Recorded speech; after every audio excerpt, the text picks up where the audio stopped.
Welcome, friends, to a place where time seems to slow down, where every stone and every shadow tells a story. We're standing at the threshold of Mission San Luis Rey de Francia, nestled here in the sun-drenched hills of Southern California. Can you feel it? That gentle breeze carrying the scent of salt from the nearby Pacific, a whisper that has traveled through centuries. It rustles the leaves of the ancient pepper tree, a silent witness to generations of history. As we step onto these hallowed grounds, leave the noise of the modern world behind. Let the quiet embrace you. The mission stands before us, its whitewashed walls glowing under the California sun, a beacon of history and faith. Look at the graceful arches, the sturdy bell tower reaching for the sky. It's more than just a building. It's a sanctuary, a living museum, a place of profound peace. You might hear the distant, gentle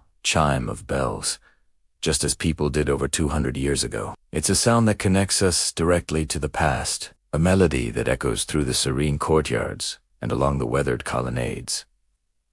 This is the King of the Missions, the largest of the 21 California missions, and its scale is truly breathtaking. But its grandeur isn't just in its size, it's in the details. The hand-painted decorations on the wooden beams, the worn texture of the adobe bricks, the soft light filtering through the high windows of the church. Each element was crafted with purpose and devotion by the hands of Spanish Franciscans and the native Luiseño people, whose cultures intertwined right here on this very land. Their spirits, their labor, and their lives are woven into the very fabric of this place. Imagine this bustling courtyard 2 centuries ago. Picture the vibrant community that thrived here. The air would have been filled with the sounds of daily life. The clang of the blacksmith's hammer, the murmur of prayers from the chapel, the laughter of children, the bleating of sheep from the vast ranch lands that stretched for miles. This was not just a church. It was a self-sufficient village, a center of agriculture, education, and culture. It was a crossroads of worlds, a place of immense change and complex history. As we walk, let your imagination be your guide. Let's not just look, but see. Let's not just hear, but listen. We are about to embark on a journey, not just through arched doorways and beautiful gardens, but back in time. We'll explore the magnificent church, wander through the private quarters of the friars, and stand in the oldest cemetery in the region. We will uncover stories of faith, resilience, artistry, and the enduring human spirit that have defined Mission San Luis Rey.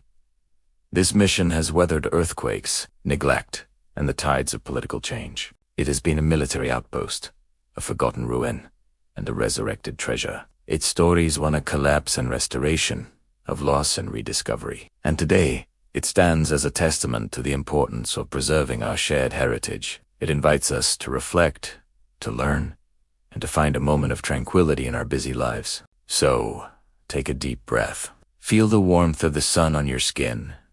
Listen to the whisper from the past. Our exploration of Mission San Luis Rey begins now. We're going to uncover the secrets held within these adobe walls, trace the footsteps of those who came before us, and connect with the timeless beauty that resides here. Let's begin our walk toward the main entrance.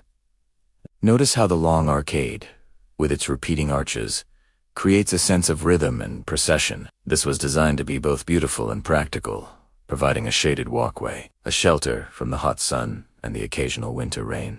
Each arch frames a slightly different view of the courtyard, or the surrounding hills, inviting you to pause and appreciate the thoughtful design. The materials, a humble adobe, brick, wood, and tile, but they are combined with an elegance that speaks to a deep understanding of architecture and environment. The sheer scale of the mission church ahead is what first captures your attention. It's a powerful statement of faith, designed to inspire awe. But as we get closer, you'll start to see the human touches, the imperfections in the plaster, the subtle variations in the color of the roof tiles, the hand-carved details on the massive wooden doors. These are not flaws. They're signatures of the artisans, marks of the human hands that built this place brick by brick. The history here is complex. The arrival of the Spanish Padres forever changed the lives of the Luiseño people. the original inhabitants of this land. Their story is an integral part of the mission's narrative. As we explore, we will honor their legacy, acknowledge their contributions, and reflect on the profound cultural exchange and the hardships that took place here. The mission's first and oldest pepper tree, which we will see later, was planted in 1830 and stands as a living link to that era, its gnarled branches reaching out like arms holding centuries of memories. This journey is for the curious, for the history lovers, for the seekers of beauty, and for anyone who has ever felt a connection to the stories of the past. We're not just tourists today. We are time travelers. We are here to listen to the whispers of history that echo from every corner of Mission San Luis Rey. You for joining me on this first step of our adventure. If you're as fascinated by this place as I am, make sure to follow along for the next chapter of our journey. Do you want to forget to like this video and subscribe to the channel so you won't miss a moment of our exploration? Now, let's step through these historic doors and let the story unfold. Hello history lovers, and welcome back to our journey through the Golden State. Last time, we explored the incredible diversity of California's native peoples. Today, we're rewinding the clock forward to the 18th century to understand the grand vision that brought a new power to these shores.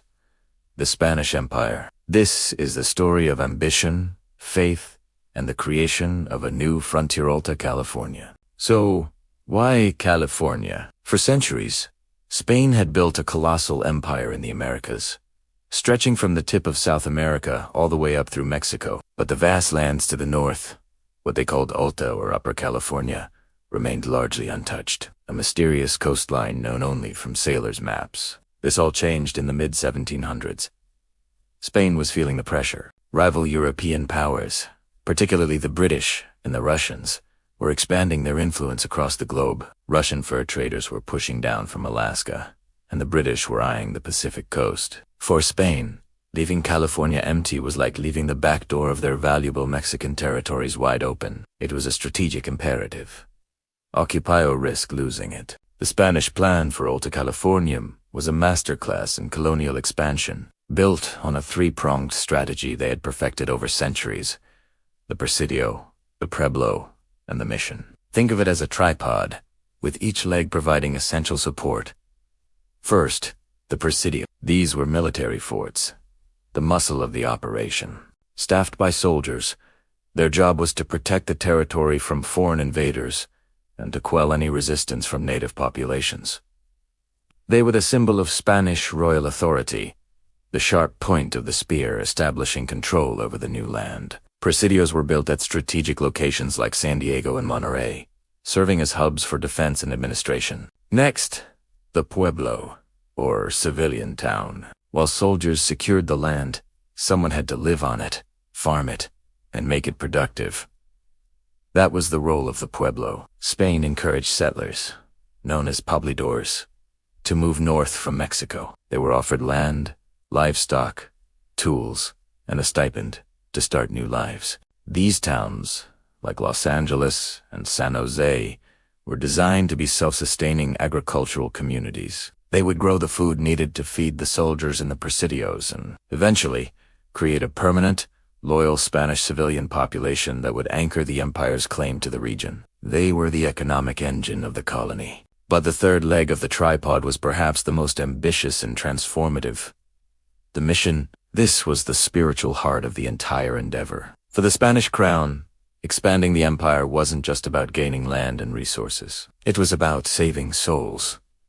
They believed they had a divine mandate to convert the indigenous peoples of the Americas to Christianity. This sacred duty fell to a specific group of men who were as much explorers and pioneers as they were religious figures. The Franciscan friars, led by determined individuals. These friars, dressed in their simple brown robes, were the spiritual conquerors of California. They saw the native peoples not just as subjects of the king, but as souls in need of salvation. Their goal was to create a network of missions stretching up the coast, each one a day's journey from the next. These missions weren't just churches. They were sprawling, complexly self-sufficient, agricultural and industrial centers. The Franciscans' plan was to gather the local native populations into these mission communities. There, they would be taught the fundamentals of the Catholic faith, the Spanish language, and European-style trades like farming, ranching, masonry, and weaving. The idea was to completely transform the native way of life. The friars envisioned a new society where indigenous Californians would leave behind their traditional beliefs, languages, and hunter-gatherer lifestyles to become productive Christian subjects of the Spanish crown. This was a profound cultural undertaking, driven by a deep-seated belief that they were bringing civilization and eternal salvation to a people they considered lost. The missions were intended to be temporary institutions, places where Native Americans would be civilized over a period of about a decade before being given their own land and becoming full Spanish citizens. This, at least, was the vision. So you have the soldier in the presidio, the settler in the pueblo, and the friar in the mission. Together, these three institutions formed the backbone of Spain's colonization of Alta California. It was a comprehensive plan designed to secure the land militarily, make it economically productive, and transform its people spiritually. They weren't just planting a flag. They were attempting to transplant an entire culture, a faith, and a way of life onto a new and distant shore. This grand vision, however, would have complex and often devastating consequences for the native peoples whose land this was. A topic we will delve into deeply in our next chapter. The stage was set for a monumental clash of cultures, a collision of worlds that would forever shape the destiny of California. Thank you so much for joining me on this deep dive into Spain's vision for the New World. It's a crucial piece of the puzzle to understanding the California we know today. If you found this interesting, please hit that like button and subscribe so you do.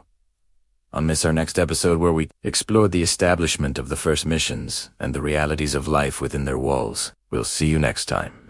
Welcome back to our journey through the California missions. Today, we're diving into Chapter 3, a story of ambition, faith, and the birth of a legend. We're heading back to the year 1798, a time when the Spanish colonial frontier was still taking shape, driven by the tireless efforts of Franciscan missionaries. Our focus is on a man whose vision would leave an indelible mark on this land.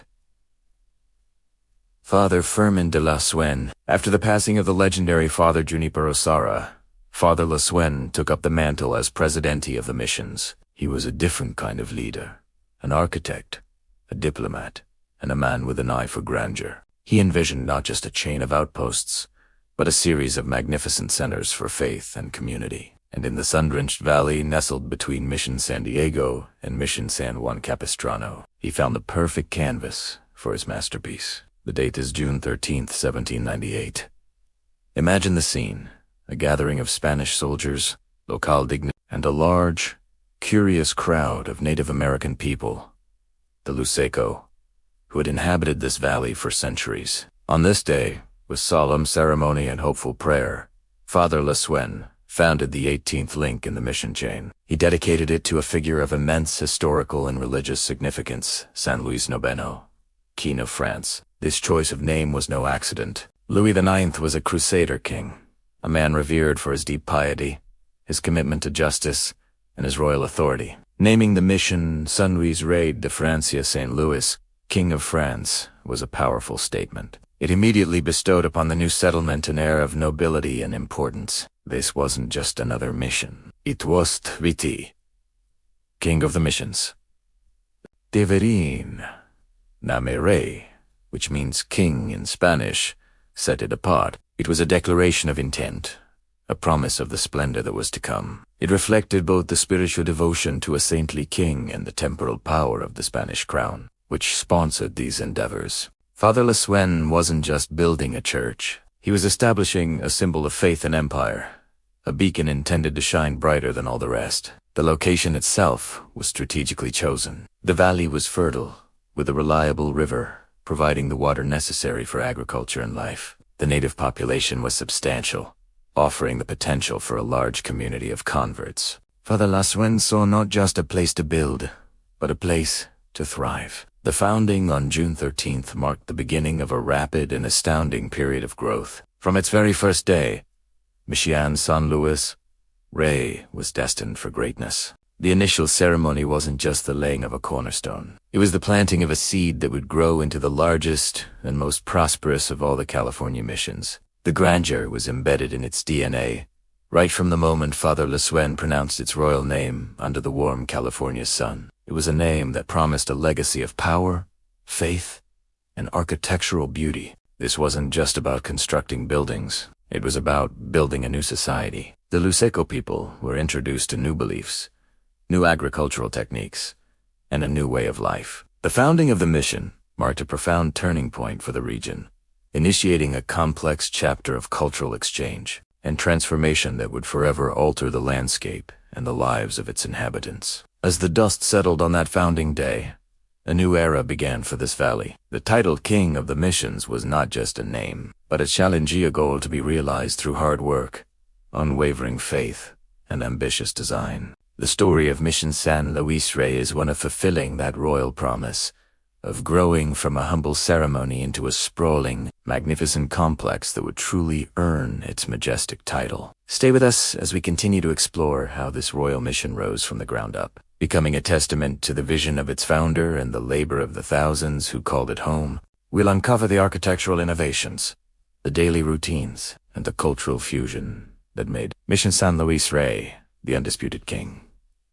Thank you so much for joining us on this historical deep dive. If you're enjoying this series and want to learn more about the incredible stories behind these landmarks, please hit that like button, and don't forget to subscribe and ring the bell so you won't miss our next chapter. We'd love to hear your thoughts in the comments below. Until next time, keep exploring. Welcome back to our journey through history. Today, in Chapter 4, we're exploring building dreams from earth and stone. We'll step into a world where architecture wasn't just about shelter, but about aspiration, faith, and the fusion of cultures. Let's look at the very walls that tell these stories. Imagine, for a moment, the raw materials, not steel and glass, but the earth itself. The fundamental building block was the adobe brick. Simple, yet profound. Local clay, mixed with water and straw, was formed in wooden molds and left to bake under the relentless sun. Each brick, a small piece of the landscape, held the potential for greatness. Thousands upon thousands of these were made, not by machines, but by hand. It was a laborious, rhythmic process, connecting the builders directly to the ground they stood on. Once stacked, these adobe walls, sometimes several feet thick, created structures that were naturally insulated, staying cool in the summer heat and warm during the cooler months. But adobe is vulnerable to the elements, especially rain. To protect it, a brilliant solution was applied. A coat of white stucco, teased plaster, made from lime sand and water, gave the buildings their iconic, dazzling appearance. Picture it. Under the brilliant blue sky, these structures would have shone like beacons, their white walls reflecting the sunlight, visible for miles around. This wasn't just practical. It was a statement, a symbol of purity and presence in a vast, untamed landscape. Now, let's walk through these spaces in our minds. One of the most defining features you'll notice is the arched corridor. Long, open-air walkways, or arcades, lined with a series of graceful arches. These weren't just for decoration. They provided shaded pathways, connecting different parts of the complex, while offering protection from the sun and rain. Imagine the rhythmic play of light and shadow as you walk, the coolness of the air, the sound of your footsteps echoing softly. These corridors were the arteries of the community, spaces for work, for contemplation, and for gathering, blending the indoor and outdoor worlds seamlessly. Look up, and your eyes will be drawn to the sky, framed by the domed bell towers. These were the architectural crown jewels, often built at the front of the church, the asterisk campanario asterisk, or bell wall, and the more elaborate domed towers, were the vertical reach towards the heavens. Their design often blended Spanish and Moorish influences, with elegant curves and decorative openings. But their purpose was more than just aesthetic. The bells they housed were the voice of the community. They rang to call people to prayer, to signal the start and end of the workday, to announce celebrations, and to warn of danger. Their chimes regulated the rhythm of daily life, their sound carrying across the valleys and hills, a constant reminder of the spiritual heart of the settlement. But who built these magnificent structures? The true artistry came from the hands of the native laborers. Thousands of indigenous people, using skills passed down through generations, transformed raw materials into enduring beauty. They were the masons, the carpenters, the artisans. They quarried the stone for the foundations, felled the massive trees for the roof beams, and painstakingly molded every single adobe brick. Their understanding of the local environment and its materials was invaluable. It's a complex part of the story, as this labor was often part of a system of control and conversion. Yet, within that system, an incredible act of creation took place. We can see their touch in the subtle imperfections of the walls, the hand-hewn timbers, and sometimes in decorative elements that subtly incorporated their own cultural symbols alongside European designs. They weren't just laborers, they were builders who infused these structures with a spirit and a resilience that has allowed them to endure for centuries. They were building with clay, timber, and sunlight, but they were also building with their own sweat, skill, and an artistic legacy that is literally part of the foundation. The walls are a testament not just to a grand vision, but to the hands that gave that vision form. When we look at these buildings, we're seeing a story of cultural collision and collaboration. The designs were Spanish, inspired by Roman and Moorish traditions, but the execution and materials were purely of the New World. The Padres brought the blueprint, the vision of a European church. The native builders brought their innate knowledge of the land and their own traditions of working with earth and stone. The result is a unique architectural hybrid, something that could only exist in this specific time and place. It's a style born of necessity, ingenuity, and the meeting of two vastly different worlds. Consider the scale of this undertaking. In an era without power tools or modern machinery, they erected massive churches, extensive living quarters, workshops, and agricultural buildings. The main church was the centerpiece, designed to inspire awe. High ceilings, supported by massive hand-carved wooden beams, or asterisk.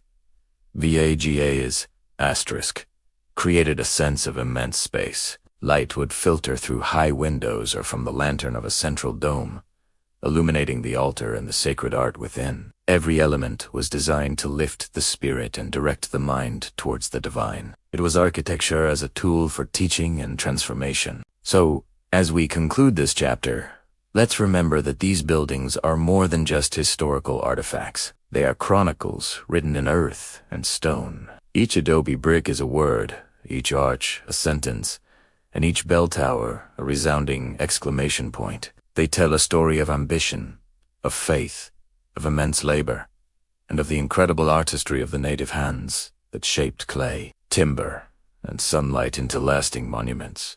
Their dreams made tangible, standing today as powerful reminders of a complex and formative chapter in our shared history. Thank you so much for joining me on this deep dive into the architecture of this era. I hope it gives you a new appreciation for these incredible structures next time you see one. If you enjoyed this video and want to continue exploring the past with us, please hit that like button, subscribe to the channel, and ring the bell so you don't miss our next chapter. We love hearing from you, so please leave your thoughts and questions in the comments below. Until next time, keep looking for the stories hidden all around you.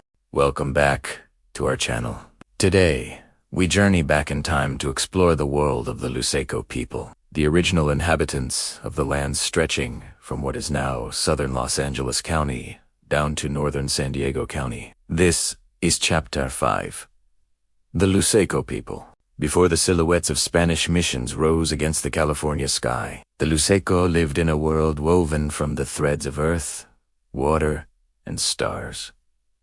Imagine a life in perfect sync with the seasons. Their villages, comprised of dome-shaped homes called quiche, were strategically placed near freshwater sources like the San Luis Rey and Santa Margarita rivers. Life wasn't just about survival. It was about a deep, spiritual connection to the land they called home. They were masters of their environment. The men hunted deer, rabbits, and other small game with expertly crafted bows and arrows. The women were skilled gatherers, collecting acorns, seeds, and berries, which formed the staples of their diet. Acorns, in particular, were a vital food source, and the process of leaching out their bitter tannins to make them edible was a sophisticated technique passed down through generations. Their society was intricate and well-organized, centered around clans and lineages. Each village had a chief, known as a newt, who was both a political and spiritual leader. The Newt guided the community, managed resources, and presided over important ceremonies. These ceremonies were the heartbeat of Luiseño culture, marking the changing seasons, rites of passage, and honoring their ancestors. Music, dance, and storytelling were essential parts of these gatherings, reinforcing their shared history and beliefs. The Luiseño cosmology was rich and profound. They saw the world as a living entity, with sacred places scattered across the landscape. The stars were not just distant points of light, they were a celestial map, guiding their understanding of time, seasons, and their place in the universe. Their creation stories spoke of a powerful, conscious universe, and their spiritual life was deeply intertwined with every aspect of their daily existence. They understood that every rock, every plant, and every animal had a spirit and a purpose. This was a world of balance, respect, and profound interconnectedness. Then, in the late 18th century, everything began to change. The arrival of Spanish missionaries and the establishment of Mission San Luis Rey de Francia in 1798 marked a dramatic and irreversible turning point in Luiseño history. The Spanish came with a mission to convert the native people to Christianity and incorporate them into the colonial system. This wasn't just a suggestion, it was a profound disruption of a way of life that had thrived for millennia. The mission system introduced a new god, a new language, and a completely new set of rules. The Luiseño people were given a new name, derived from the mission itself. They were moved from their ancestral villages into the mission compounds. Their daily routines, once dictated by the sun and the seasons, were now governed by the ringing of mission bells. Mornings began with prayer, followed by long hours of labor in the fields, workshops, or building the mission itself. This new life was a stark contrast to their previous freedom. Traditional skills like hunting and gathering were replaced with agriculture and animal husbandry, focusing on crops and livestock brought from Europe. The very fabric of their social structure began to unravel. The authority of the clan chiefs was undermined by the power of the priests. Family units were reorganized, and the communal way of living was replaced with a more regimented existence. The introduction of new diseases, to which the Luiseño had no immunity, was catastrophic. Epidemics swept through the mission populations, causing a devastating decline in their numbers. This loss of life was not just a demographic crisis, it was a cultural one, as elders who held generations of knowledge and stories were lost. Their spiritual world was also under assault. The missionaries actively suppressed traditional Luiseño religious practices, viewing them as pagan rituals. Sacred ceremonies were forbidden, and their rich oral traditions were replaced with Catholic doctrine. While many Luiseño adopted aspects of Christianity, they often did so in a way that blended it with their own beliefs, a process known as syncretism. They found ways to keep their culture alive in secret, passing down stories, songs, and traditions away from the watchful eyes of the padres. Despite the immense pressures and hardships, the spirit of the Luiseño people was not extinguished. They resisted. This resistance took many forms, from open revolts and fleeing the missions to more subtle acts of cultural preservation. They held on to their language, their stories, and their identity in the face of overwhelming change. They remembered who they were and where they came from. After the missions were secularized by the Mexican government in the 1830s,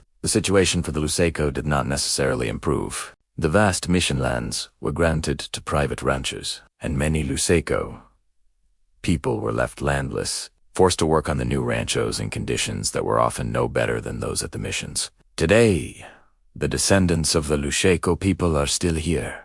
They are organized into several federally recognized bands, including the Pachanga, Pala, Palarincan, and Layola tribes. They are vibrant communities, actively working to revitalize their language, preserve their cultural heritage, and educate the world about their incredible history. They run successful businesses, manage their sovereign lands, and continue the traditions of their ancestors, ensuring that the spirit of the Luiseño people, which has endured so much, will continue to thrive for generations to come. Their story is a powerful testament to resilience, survival, and the enduring strength of a people deeply connected to their land and their heritage. Thank you so much for joining us on this journey into the history of the Luiseño people. Their story is a vital part of our shared history. If you found this video insightful, please give it a thumbs up. And don't forget to subscribe to our channel and hit that notification bell so you don't miss our next chapter. We'll see you in the next video. Welcome back to our journey through history. Today, we step into the past, into the heart of a California mission to live a day as it was lived centuries ago. This is Chapter 6, A Day in Mission Life. The world awakens not to an alarm, but to the gentle, resonant call of a bronze bell. It's a sound that cuts through the pre-dawn mist, calling the community from their slumber. The air is cool, carrying the scent of damp earth and distant wood smoke. Inside the adobe chapel, candlelight flickers, casting long shadows on the walls as voices rise in the first prayers of the day. It's a quiet, solemn start, a moment of shared purpose before the day's labor begins. As the sun climbs, painting the sky in hues of orange and pink, the mission stirs with a quiet energy. The fields are a tapestry of green and gold, vast expanses of corn and wheat swaying gently in the morning breeze. Here, hands that just an hour ago were steepled in prayer are now deep in the soil. Men and women work side by side, their movements rhythmic, honed by seasons of planting and harvesting. It's a peaceful scene, but look closer, and you see the strain in their backs, the sweat on their brows. This bounty doesn't come easy. It's earned through perseverance, a daily test of endurance against the elements. From the fields, our ears are drawn to a different kind of rhythm, the sharp, metallic ring of hammer on anvil. This is the domain of the blacksmith. His workshop is a place of fire and force, a glowing heart at the center of the mission. With each powerful strike, he transforms stubborn iron into essential tools.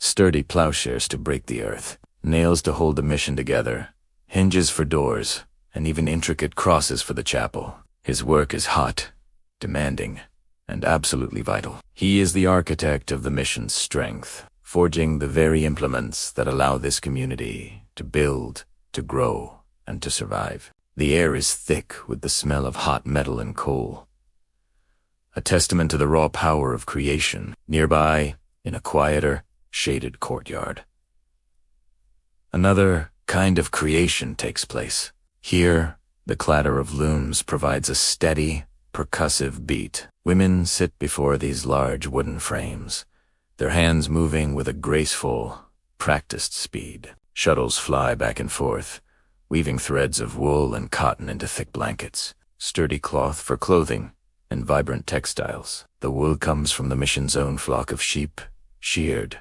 cleaned, and spun right here. This is a craft of patience and precision. Each pattern tells a story, a blend of traditional native designs and European techniques. It's a quiet art, but one that clothes and warms the entire community. A tangible thread of care woven into the fabric of daily life. As the sun reaches its zenith, the bells ring out once more, calling everyone from their work. The midday meal is simple but sustaining. Warm tortillas, hearty stews made with vegetables from the garden, and fresh water from the well. It's a time for rest, for a brief respite from the sun's heat.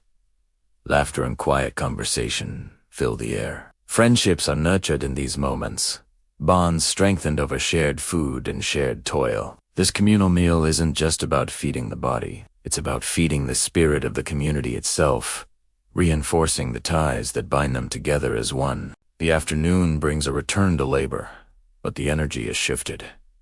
The pace is steady, not frantic. In the gardens, older residents tend to herbs and vegetables, their weathered hands experts at coaxing life from the soil. Children, after their lessons in the schoolhouse, are given smaller tasks, learning the skills they will need as adults. One might be mending a fence, another feeding the chickens. It's an education that extends far beyond the classroom, teaching responsibility and the value of contributing to the whole. There's a sense of harmony in this division of labor, each person playing their part in the intricate dance of the day. But beneath this surface of peaceful, productive harmony, quiet struggles persist. A bad harvest could mean a winter of hunger.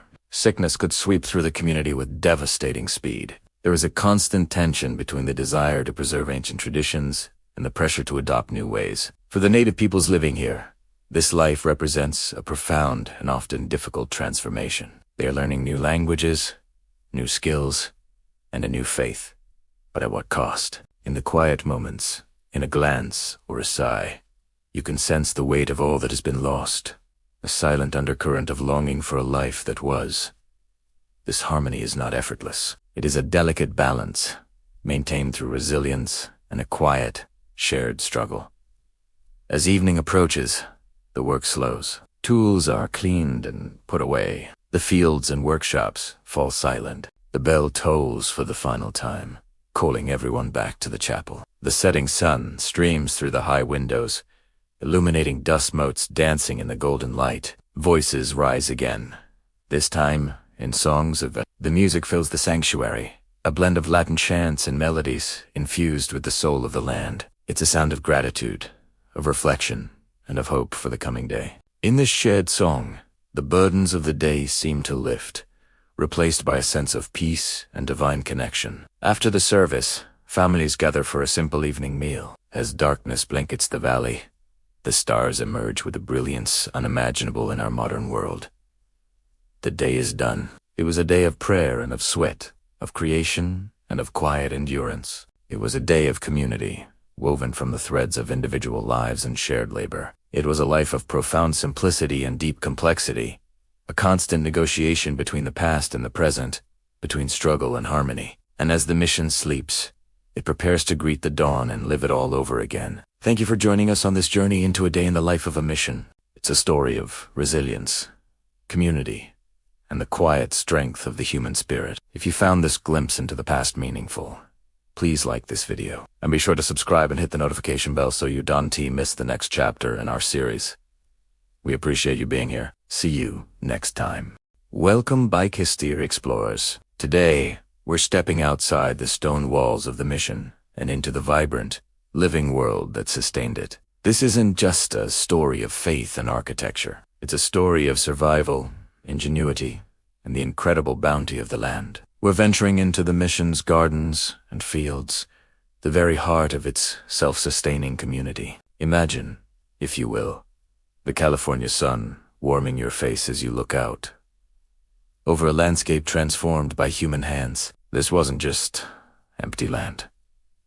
It was a sprawling, meticulously planned agricultural powerhouse. The Padres, with the indispensable labor of the native peoples, didn't just build a church. They cultivated an entire ecosystem. Let's start with the vineyards. Row upon row of grapevines stretched across the rolling hills, their leaves a brilliant green against the golden earth. These weren't just for decoration. From these grapes came the sacramental wine essential for Mass, but also table wine for daily meals and brandy for trade. The air itself would have been thick with the sweet, fermenting scent during the harvest, a time of immense communal effort. Teams of workers would move through the rows, their laughter and songs mixing with the rustle of leaves as they filled baskets with plump, sun-ripened clusters. It was back-breaking work, but it was the lifeblood of the mission's spiritual and social life. Now, let your gaze wander to the shimmering, silvery green groves of olive trees. Olives were the gold of the ancient world, and they were just as valuable here. The Franciscans brought with them the knowledge of olive cultivation passed down through centuries in their native Spain. The gnarled, resilient trees thrived in the Mediterranean-like climate. After the harvest, the olives would be taken to a massive stone press, often powered by a mule walking in a patient circle. The first cold press yielded the finest oil, a liquid gold used for lighting the sanctuary lamps, for cooking, and for anointing the sick. It was a sacred product, connecting the daily life of the mission to ancient traditions. And what about the scent? Can you smell it? That bright, zesty fragrance, carried on the breeze, comes from the citrus groves. Oranges, lemons, and limes, like jewels hanging from the branches. These fruits were a vital defense against scurvy, a constant threat in a time before modern medicine. But more than that, they brought a taste of sunshine and sweetness to the mission diet. Imagine a cool drink of freshly squeezed lemonade on a scorching afternoon, or the bright flavor of orange zest in a simple meal. These groves were a pharmacy and a luxury all in one, a testament to the foresight of the mission planners. Beyond the cultivated groves, the fields stretched out as far as the eye could see. These were the mission's granaries, vast expanses of wheat and corn. The sight of golden wheat swaying in the wind must have been breathtaking, a promise of the bread that would feed hundreds of people every single day. The corn, a crop native to the Americas, was a staple, ground into meal for tortillas and atole, a hearty porridge. These fields represented security, a buffer against famine and uncertainty. The cycle of planting, tending, and harvesting dictated the rhythm of the year for everyone living at the mission. Now, lift your eyes to the hillsides. They aren't empty. They are alive with movement. Vast herds of cattle, thousands strong, graze on the native grasses. These were the mission's wealth on the hoof. The hides, known as California banknotes, were the primary currency for trade. Ships from Boston and beyond would anchor offshore, eager to trade finished goods for these tough, valuable hides, which would be turned into shoes, belts, and saddles. The tallow, or fat, was rendered down to make soap and candles, illuminating the mission rooms long after the sun had set. Vaqueros, the skilled Native American horsemen, were masters of this domain, their lives intertwined with the cattle they managed. Their incredible riding skills were legendary, a beautiful fusion of Spanish equestrian tradition and indigenous knowledge of the land. This whole system was a marvel of integration. Nothing was wasted. The water that irrigated the citrus groves might first have passed through a fountain in the cloister garden, then been channeled to the laundry area before finally flowing out to the vegetable patches where squash, beans, and peppers grew. The manure from the livestock fertilized the fields that grew the grain to feed the people and the animals. It was a closed loop, a self-sustaining world, buzzing with purpose.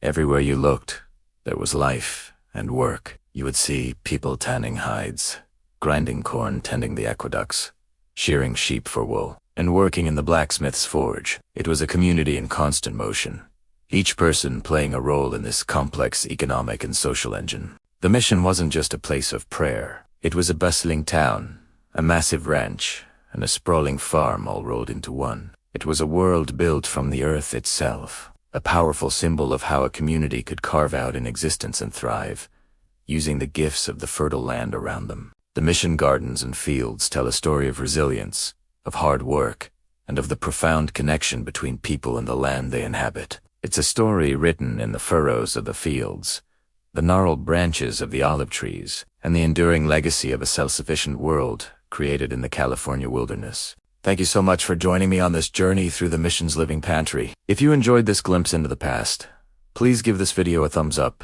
and consider subscribing to the channel for more deep dives into history. We love having you as part of our community. Until next time, stay curious.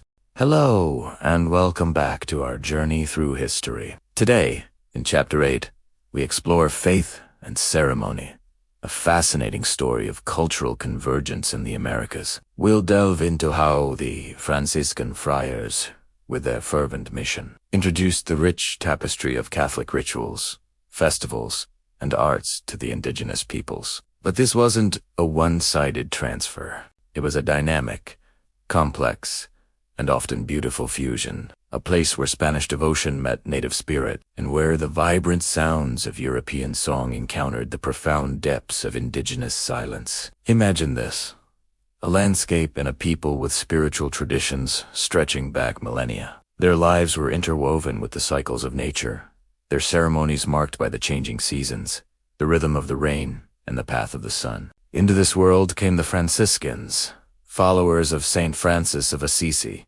who emphasized humility, nature, and a life of simple devotion. They didn't just bring duck, they brought a full sensory experience of faith. The first step was teaching the core tenets of Catholicism. But how do you explain concepts like the Holy Trinity or the resurrection to people whose worldview is fundamentally different? The friars were pragmatic. They used what they had, and what they had was art.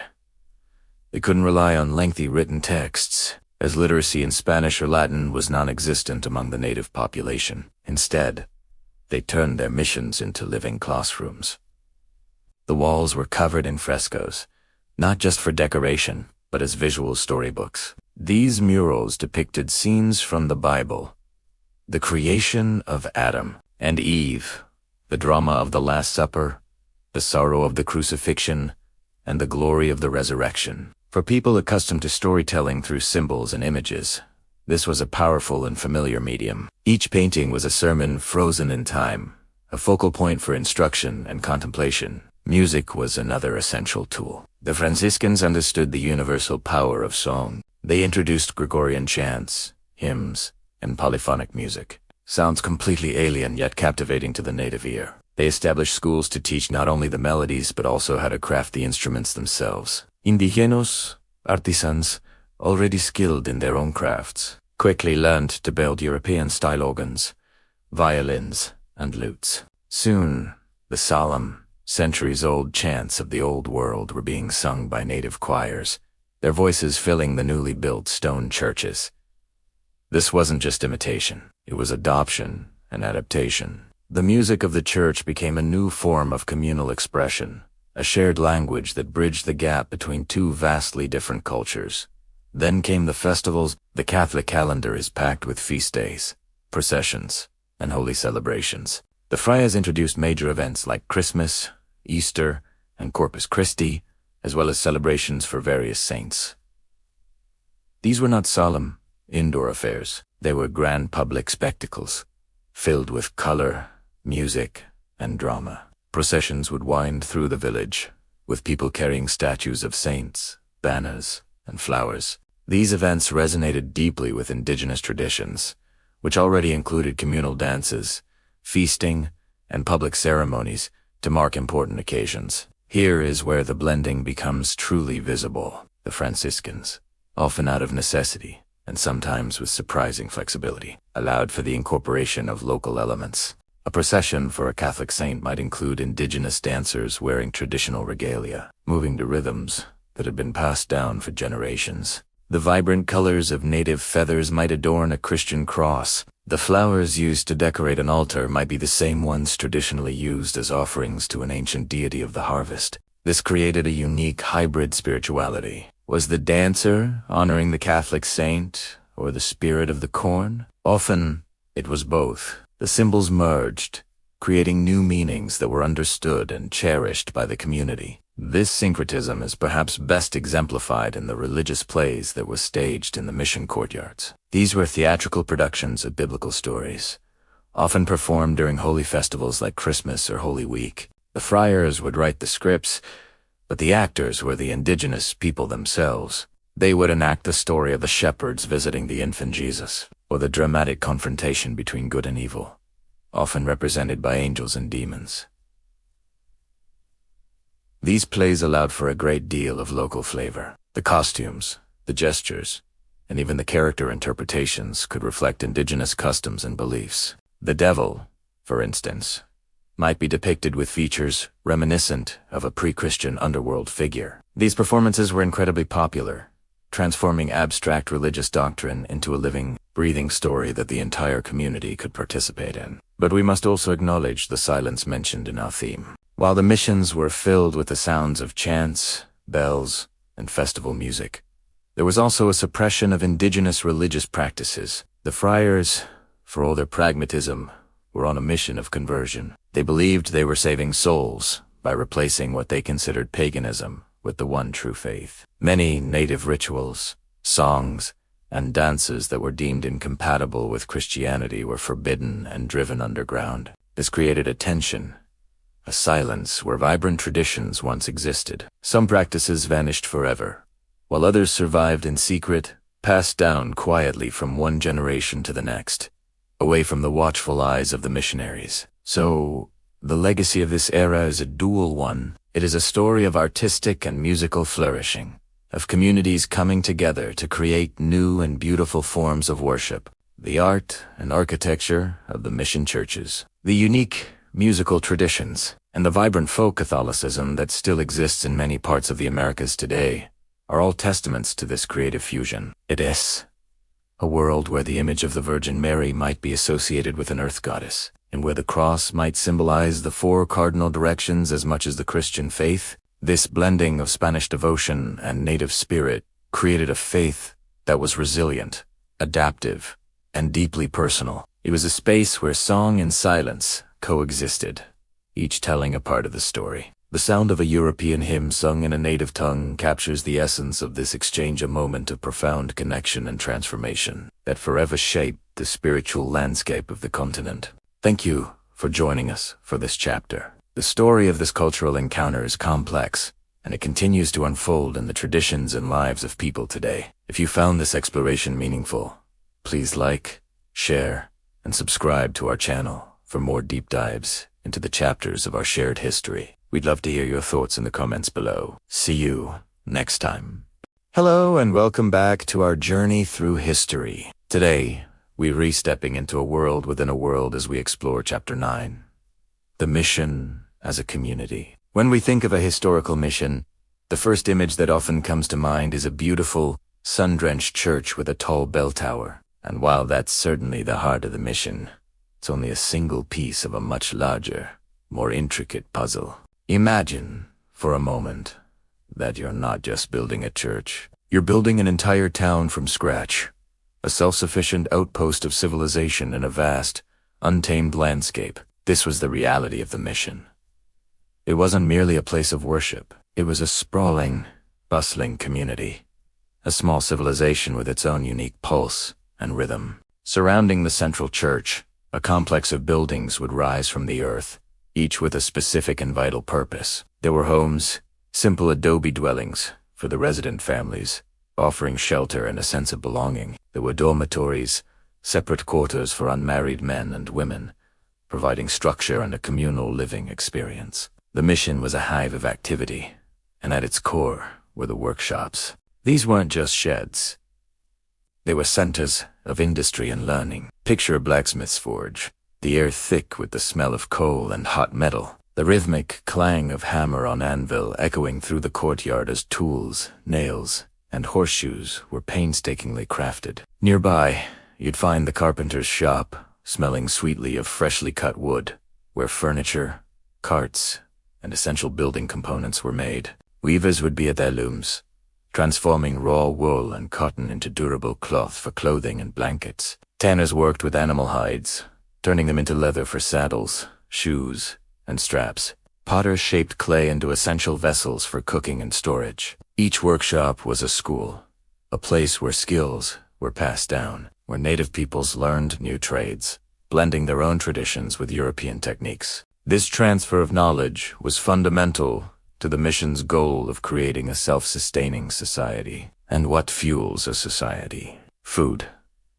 The mission's kitchen was a colossal operation, more like a modern-day cafeteria than a private home kitchen. Large, open hearth fires would be blazing, with massive cauldrons bubbling away, filled with stews and porridges like atole and pozal, designed to feed hundreds of people 3 times a day. The logistics were staggering. It required a constant, well-organized effort from a dedicated team of cooks and assistants, working from before sunrise to well after sunset. The kitchen was the engine room of the community, providing the sustenance needed for a long day of labor, prayer, and learning. But how was this complex society organized? How did everyone know what to do and when to do it? The answer hung high above the community in the bell tower. The rhythm of the mission wasn't dictated by clocks as we know them, but by the resonant call of the bells. The bells were the heartbeat of the mission. Their chimes marked the passing of every hour and orchestrated the daily lives of every single resident. The day would begin before dawn, with the first peal of the Angelus bell, calling the community to morning prayer. As the sun began to cast its first golden rays over the fields, the bells would ring again, signaling the start of the workday. Men and women would disperse to their assigned tasks, some to the fields, to tend to crops and livestock, others to the workshops, the kitchens, or the construction of new buildings. At midday, the bells would toll once more, a welcome sound, calling everyone from their labor for the main meal of the day, and a moment of rest. It was a time for the community to gather, share food, and recharge before the afternoon's work commenced. The bells would ring again to signal the return to work, and the hum of activity would resume. As the afternoon sun began to dip towards the horizon, another ring would mark the end of the workday. Tools were put away, fields were left to rest, and the community would gather again, this time for evening prayers. The sound of vespers would fill the church,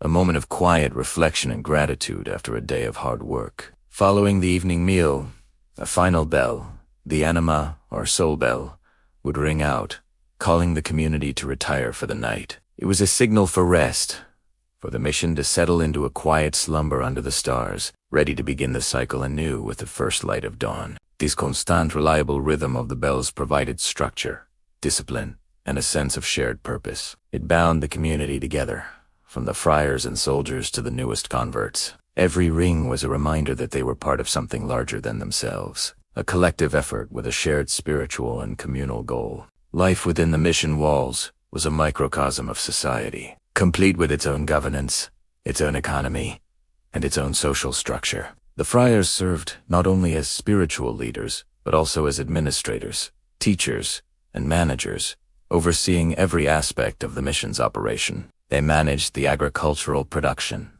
the output of the workshops, the distribution of food and goods, and the education of the community's children. This small civilization was a place of profound transformation. For the indigenous people, it meant a complete upheaval of their traditional way of life. They were introduced to new beliefs, new languages, new skills, and a new, highly structured daily routine dictated by the ringing of bells. It was a complex and often challenging transition, a blending of cultures that would forever shape the history of the region. So when you next see a picture of an old mission church, try to look beyond the beautiful architecture. Imagine the sounds, the ringing of the bells, the clang of the blacksmith's hammer, the murmur of prayers, the laughter of children. Imagine the smells. Baking bread, hot metal, tilled earth, and incense. See it not just as a church, but as it truly was. A vibrant and complex community. A small civilization with the mission bell as its enduring, rhythmic heart. It was a world of prayer, work, and community, all unfolding under the watchful eye of the bell tower. Thank you so much for joining me on this deep dive into the mission community. It's a fascinating piece of our shared history. If you enjoyed this journey and want to learn more, please hit that like button and consider subscribing to the channel so you don't miss our next chapter. We love hearing from you, so please leave your thoughts and questions in the comments below. Until next time, take care. Welcome back to our journey through the history of the California missions. Today, we arrive at a truly remarkable chapter, Chapter 10, Growth and Grandeur. We're stepping into the early 1800s, a golden era for one specific mission that rose above all others. Mission San Luis Rey de Francia. If the mission system was a kingdom, then this was its undisputed king. Picture this. The turn of the 19th century. California is a vast, largely untamed landscape. Yet, nestled in a sun-drenched valley, something extraordinary is happening. Mission San Luis Rey isn't just surviving, it's thriving on an unprecedented scale. Within just a few decades of its founding, it had transformed from a humble outpost into a sprawling, self-sufficient empire. Its success was so immense, so visible, that it earned a title that echoed throughout Alta California, the King of the Missions. But what does it mean to be the king? It wasn't just a fancy nickname. It was a testament to its sheer size, its incredible productivity, and its massive population. Imagine looking out from the mission church and seeing land that belonged to the mission stretching 4 miles in every direction. We're talking about hundreds of thousands of acres. These weren't just empty fields. This was a landscape buzzing with activity. The mission's wealth was rooted in the land. Its fertile valleys produced staggering amounts of wheat, corn, barley, beans, and peas. These weren't just small garden plots. These were agricultural operations on an industrial scale for the time. The harvests were so abundant that they not only fed the thousands of residents at the mission but also generated a massive surplus. This surplus became the lifeblood of trade, allowing the mission to acquire goods from merchant ships that sailed along the coast. And then there were the animals. The hills and plains surrounding San Luis Rey were home to the largest herds of livestock in the entire mission chain. At its peak, the mission boasted over 27,000 cattle, nearly 26,000 sheep, and thousands of horses. These herds represented incredible wealth. The cattle provided hides and tallow, two of the most valuable commodities in the California economy. These leather dollars, as the hides were often called, were the primary currency, traded for everything from iron tools and fine cloth to sugar and spices. from far-off lands. The sheer scale of the operation is hard to comprehend. Think of the logistics. Hundreds of vaqueros, the skilled cowboys of the day, were needed to manage these enormous herds. The annual matanza, or slaughter, was a massive undertaking, requiring coordinated effort to process the hides and render the workshops buzzed with activity, turning wool from the sheep into woven blankets and raw hides into leather goods. San Luis Rey was more than a church. It was a bustling city. At the heart of this sprawling enterprise were the people. By the 1820s, San Luis Rey had the largest population of any mission, with nearly 3,000 native Californians, primarily from the Luiseño people, living within its community. They were the farmers, the ranchers, the builders, and the artisans.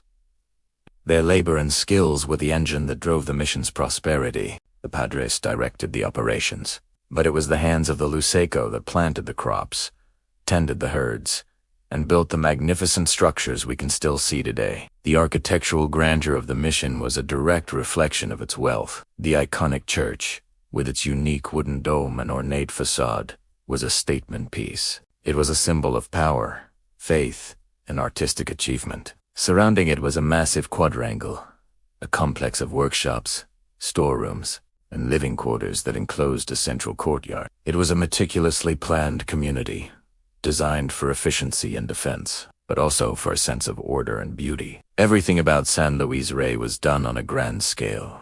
One of the key figures behind this success was the legendary Father Antonio Pari.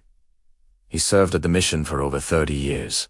From its very beginning, he was a master administrator, an architect, and a charismatic leader. His vision and unwavering dedication shaped San Luis Rey into the powerhouse it became. He understood the land, he organized the labor effectively, and he managed the mission's vast resources with incredible skill. His long tenure provided the stability and consistent leadership necessary for such monumental growth. When he eventually left California, it's said that hundreds of Luiseño rode to the port in San Diego, weeping and begging him to stay. This period of grandeur, however, was a complex and delicate balance. While the mission provided food, shelter, and a new societal structure, it also came at a great cost to the native culture and way of life. The story of San Luis prosperity is intertwined with the story of the Luiseño people and the profound changes they experienced. We must remember that this kingdom was built upon a foundation of immense cultural transformation. As we look back at the early 1800s, Mission San Luis Rey stands as a towering example of what the mission system could become. It was a center of agriculture, industry, and faith, a sprawling enterprise whose influence was felt across California. Its title, the King of the Missions, was representing an era of unparalleled growth and grandeur that left a permanent mark on the landscape and history of the region. This magnificent mission wasn't just a place of worship. It was the capital of a coastal empire, a testament to what could be achieved in this new world. Thank you so much for joining me on this exploration of Mission San Luis Rey's Golden Age. It's a fascinating and important part of our shared history. If you enjoyed this video, please give it a thumbs up and consider subscribing to the channel for more deep dives into the stories that shaped our world. We'll see you in the next chapter. Welcome back to our journey through California's history. Today, we're diving into Chapter 11, The Changing World, a pivotal moment when the winds of revolution from halfway across the globe reached the shores of Alta California and forever altered its destiny. Imagine this, it's 1821. For over 300 years, this land has been under the dominion of the Spanish Empire. The Missions, those sprawling compounds we've talked so much about, were the anchors of Spanish control, religious centers, and economic powerhouses, all rolled into one. Life, for better or worse, had a certain rhythm, dictated by the church bells and the directives that came all the way from Madrid. But then, everything changed. After a grueling 11-year war, Mexico finally won its independence from Spain. Picture the news traveling, not by instant message or email, but slowly, carried by ships and horseback riders over thousands of miles. When word finally reached Monterrey, the capital of Alta California, it wasn't just a political announcement. It was a seismic shock. The Spanish flag, the bear and the lion, was lowered for the last time. In its place, the vibrant green, white, and red of the New Mexican Republic, was raised. The era of New Spain was over. The Mexican era had begun. For the people living in Alta California, the soldiers, the Franciscan friars, and most importantly, the native Californians living in and around the missions, this wasn't just a change of flags. It was a change in the very foundation of their world. The old allegiances were gone. New laws, new ideas, and new leaders were coming. One of the most powerful ideas sweeping through the New Mexican Republic was liberalism. This meant a belief in individual rights, a separation of church and state, and a desire to break up the vast power and wealth held by old colonial institutions. And in Alta California, there was no institution more powerful or wealthier than the Catholic mission system. Under Spanish rule, the missions had grown immensely powerful. They controlled millions of acres of the best land, vast herds of cattle and sheep, and the labor of tens of thousands of native Californians. To the new leaders in Mexico City, these missions looked like outdated relics of the Spanish monarchy. They saw them as institutions that held too much power and land that could be put to, in their view, better use. So, the New Mexican government began to look at the missions with a critical eye. They started to question their purpose. Originally, the goal was to convert native people and then, theoretically, turn the mission lands over to them as private citizens of the Spanish Empire. Of course, this rarely, if ever, happened. Now, the Mexican government saw an opportunity. They started to talk about secularization. Secularization was the official term for taking the missions out of the control of the Franciscan friars and putting them under the control of the civil government. The plan, at least on paper, was to finally liberate the native Californians, give them a portion of the mission lands and livestock, and turn the mission churches into regular parish churches serving the local community. This sounded noble, didn't it? Freedom and land for the people who had built the missions with their own hands. But the reality would prove to be far more complicated and, for many, far more tragic. The friars, who had dedicated their lives to the mission system, fiercely resisted. They argued that the native people were not ready for this change, that they would be exploited. On the other hand, the Californios, the influential Mexican ranchers and families, saw secularization as a golden opportunity. They had long coveted the mission's prime coastal lands and their massive herds of cattle. They lobbied the government hard, framing their desire for land as a progressive move that would break the church's monopoly and create a thriving economy based on private ranchos. So, you have this three-way tension building: the government in Mexico City pushing for change, the friars fighting to maintain the old order, and the local Californios eager to claim the spoils. And caught in the middle of it all were the thousands of native people whose lives and futures were being debated without their consent. The first major step was the Secularization Act of 1833. This law officially set the process in motion. Government-appointed administrators were sent to each mission to take inventory of the ancestral land, the cattle, the grain, the tools, everything. Their job was to oversee the transition, distribute property to the neophytes, the baptized native people, and manage the sale of the remaining assets. What happened next was, in many ways, a catastrophe. The process was chaotic and rife with corruption. While some administrators were honest, many saw their position as a chance to enrich themselves. Vast herds of cattle were slaughtered for their hides and tallow, the quickest way to make a profit. Mission buildings were stripped of roof tiles, timbers, and anything else of value. The carefully cultivated vineyards and orchards were left to wither. For the native Californians, the promise of land and freedom turned out to be a cruel illusion for most. They were supposed to receive plots of land and a share of the livestock, but they were often given the worst land, or no land at all. Unfamiliar with the concept of private property law and legal documents, many were quickly swindled out of their small parcels by cleverer and more powerful. Without the structure of the mission, and with no real support from the new government, thousands of former neophytes were left dispossessed and adrift. Some tried to return to their ancestral villages, only to find them occupied or the old way of life gone forever. Many ended up as laborers on the very same lands that once worked as neophytes, but now they worked for the new rancho owners, the Californios, in a system that was often just as exploitative. Some fled to the interior valleys, joining tribes that had resisted the Spanish and Mexicans all along. Within a decade, the once mighty mission system was in ruins. The grand churches fell into disrepair. their adobe walls crumbling back into the earth. The vast lands were carved up into massive private ranchos, some spanning tens of thousands of acres. This gave rise to the golden age of the Californios, an era of legendary hospitality, fiestas, and wealth built on the Hidantelo trade. But this golden age was built upon the ruins of the mission system and the dispossession of the native peoples. The shift from Spanish to Mexican rule fundamentally changed Alta California's landscape socially, economically, and physically. The focus of power moved from the priest to the rancho owner, from the mission to the hacienda. The economy shifted from one centered on subsistence and supporting the Spanish Empire to a commercial one based on cattle ranching and international trade with ships from Boston and England. This period, from 1821 to the 1840s, set the stage for the next great upheaval to come. The wealth of the ranchos and the strategic ports of Alta California would soon attract the attention of another, even more powerful and ambitious nation to the east.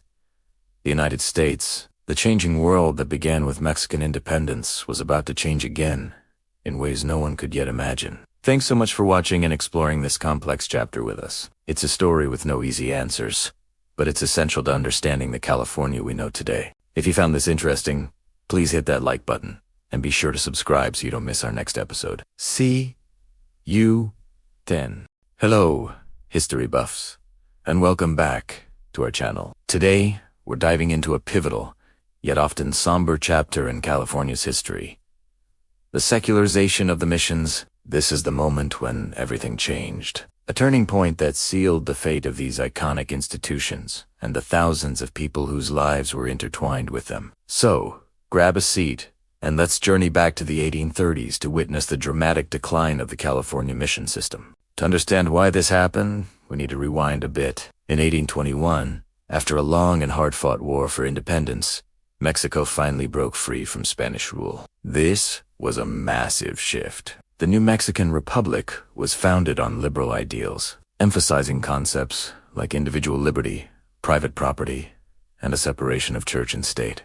The mission system, a powerful institution established by the Spanish crown and run by the Franciscan friars, seemed like a relic of the old colonial order. To the new leaders, in Mexico City, the missions represented an outdated model of religious control and communal land ownership that stood in the way of progress and modernization. Furthermore, there was the land. The missions controlled vast, fertile territories, millions of acres of the best coastal land in Alta California. This land was coveted by a growing class of Californios, the Mexican settlers and ranchers in the region. They saw the missions' control over this land as an obstacle to their own economic ambitions. They argued that the land should be privatized, distributed among citizens to create ranches, and stimulate the regional economy. The pressure was mounting, both ideologically and economically, to dismantle the mission system once and for all. The call for secularization wasn't entirely new. The original plan under Spain was for the missions to eventually become secular parish churches, with the land distributed to the mission Indians. But that plan had been delayed for decades. Under Mexican rule, the idea gained unstoppable momentum. In 1833, the Mexican Congress passed the Secularization Act. The stated goal was noble: emancipate the Native Americans from the control of the friars, transform the missions into regular pueblos or towns, and grant each native family a plot of land to farm for themselves. The mission churches would simply become local parish churches, and the remaining mission lands would be sold off to private citizens to pay for the administration of this transition. On the surface, it sounded like a plan for progress and justice. However, the reality of how this law was implemented was far from the ideal envisioned in Mexico City. The process was chaotic, poorly managed, and riddled with corruption. Instead of a smooth transition, it was more like a frantic land grab.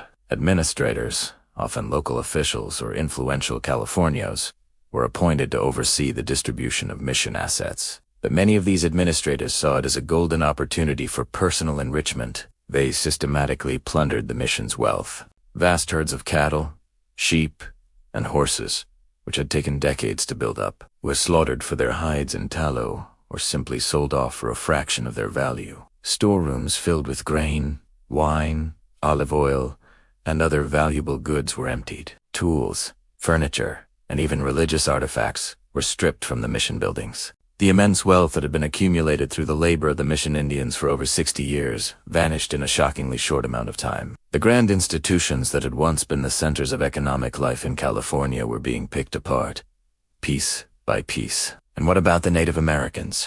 The very people this act was supposed to liberate. They were tragically let down. While the law promised them land, very few actually received their rightful share. The native people, who had lived under the rigid structure of the missions for generations, were suddenly thrust into a new world with little preparation or support. Many were unfamiliar with the concept of private land ownership and the legal complexities that came with it. Unscrupulous officials and colonists easily tricked or intimidated many native people into selling their land grants for next to nothing. Perhaps a bottle of liquor or a few with their promised land gone and the mission community dissolved. Thousands of former mission neophytes were left adrift. Their old way of life had been destroyed when they were brought to the missions. And now, the mission life they knew was also gone. They faced a dire and uncertain future. Some tried to return to their ancestral villages, only to find them occupied or the old ways of life impossible to resume. Many ended up as laborers on the new ranchos, working for the very people who had taken the mission lands. They essentially traded one form of servitude for another, often under even harsher conditions, without the basic food and shelter the missions had provided. Others drifted to the growing towns like Los Angeles, living on the margins of society, while many, tragically, succumbed to disease and despair. As for the friars, their authority was gone. Some of the oldest Spanish friars, loyal to the Spanish crown, had already been forced to leave after Mexican independence. The few who remained now watched helplessly as their life's work was dismantled. With no community to lead and no lands to manage, most of the friars departed from California, leaving only a handful behind to tend to the now quiet parish churches. Their grand vision, for better or worse, had come to an end. The mission buildings themselves began their swift fall into ruin. Once bustling with activity, they now stood silent and empty. Without the constant upkeep provided by mission labor, the adobe walls began to crack and crumble. Roof tiles were stripped and repurposed for new ranch houses. Rain and wind eroded the unprotected walls, and soon many of the grand churches and workshops were reduced to skeletal remains, their courtyards overgrown with weeds. For decades, these magnificent structures were left to decay, becoming romantic ruins on the California landscape, ghosts of a bygone era. The vibrant, self-sufficient communities that once thrived within their walls were no more. The mission era was officially over, closing a dramatic and complex chapter of California's story. What a dramatic and heartbreaking end to such a powerful system. The secularization that promised liberation instead led to chaos, corruption, and the tragic displacement of thousands of native people. The grand missions were left to crumble, a silent testament to a forgotten age. Thank you so much for joining me on this journey into the past. If you found this chapter of history as fascinating as I do, please hit that like button and be sure to subscribe and turn on notifications so you don't miss our next video. We love hearing from you, so drop your thoughts and questions in the comments below. Until next time, stay curious. Welcome back to our journey.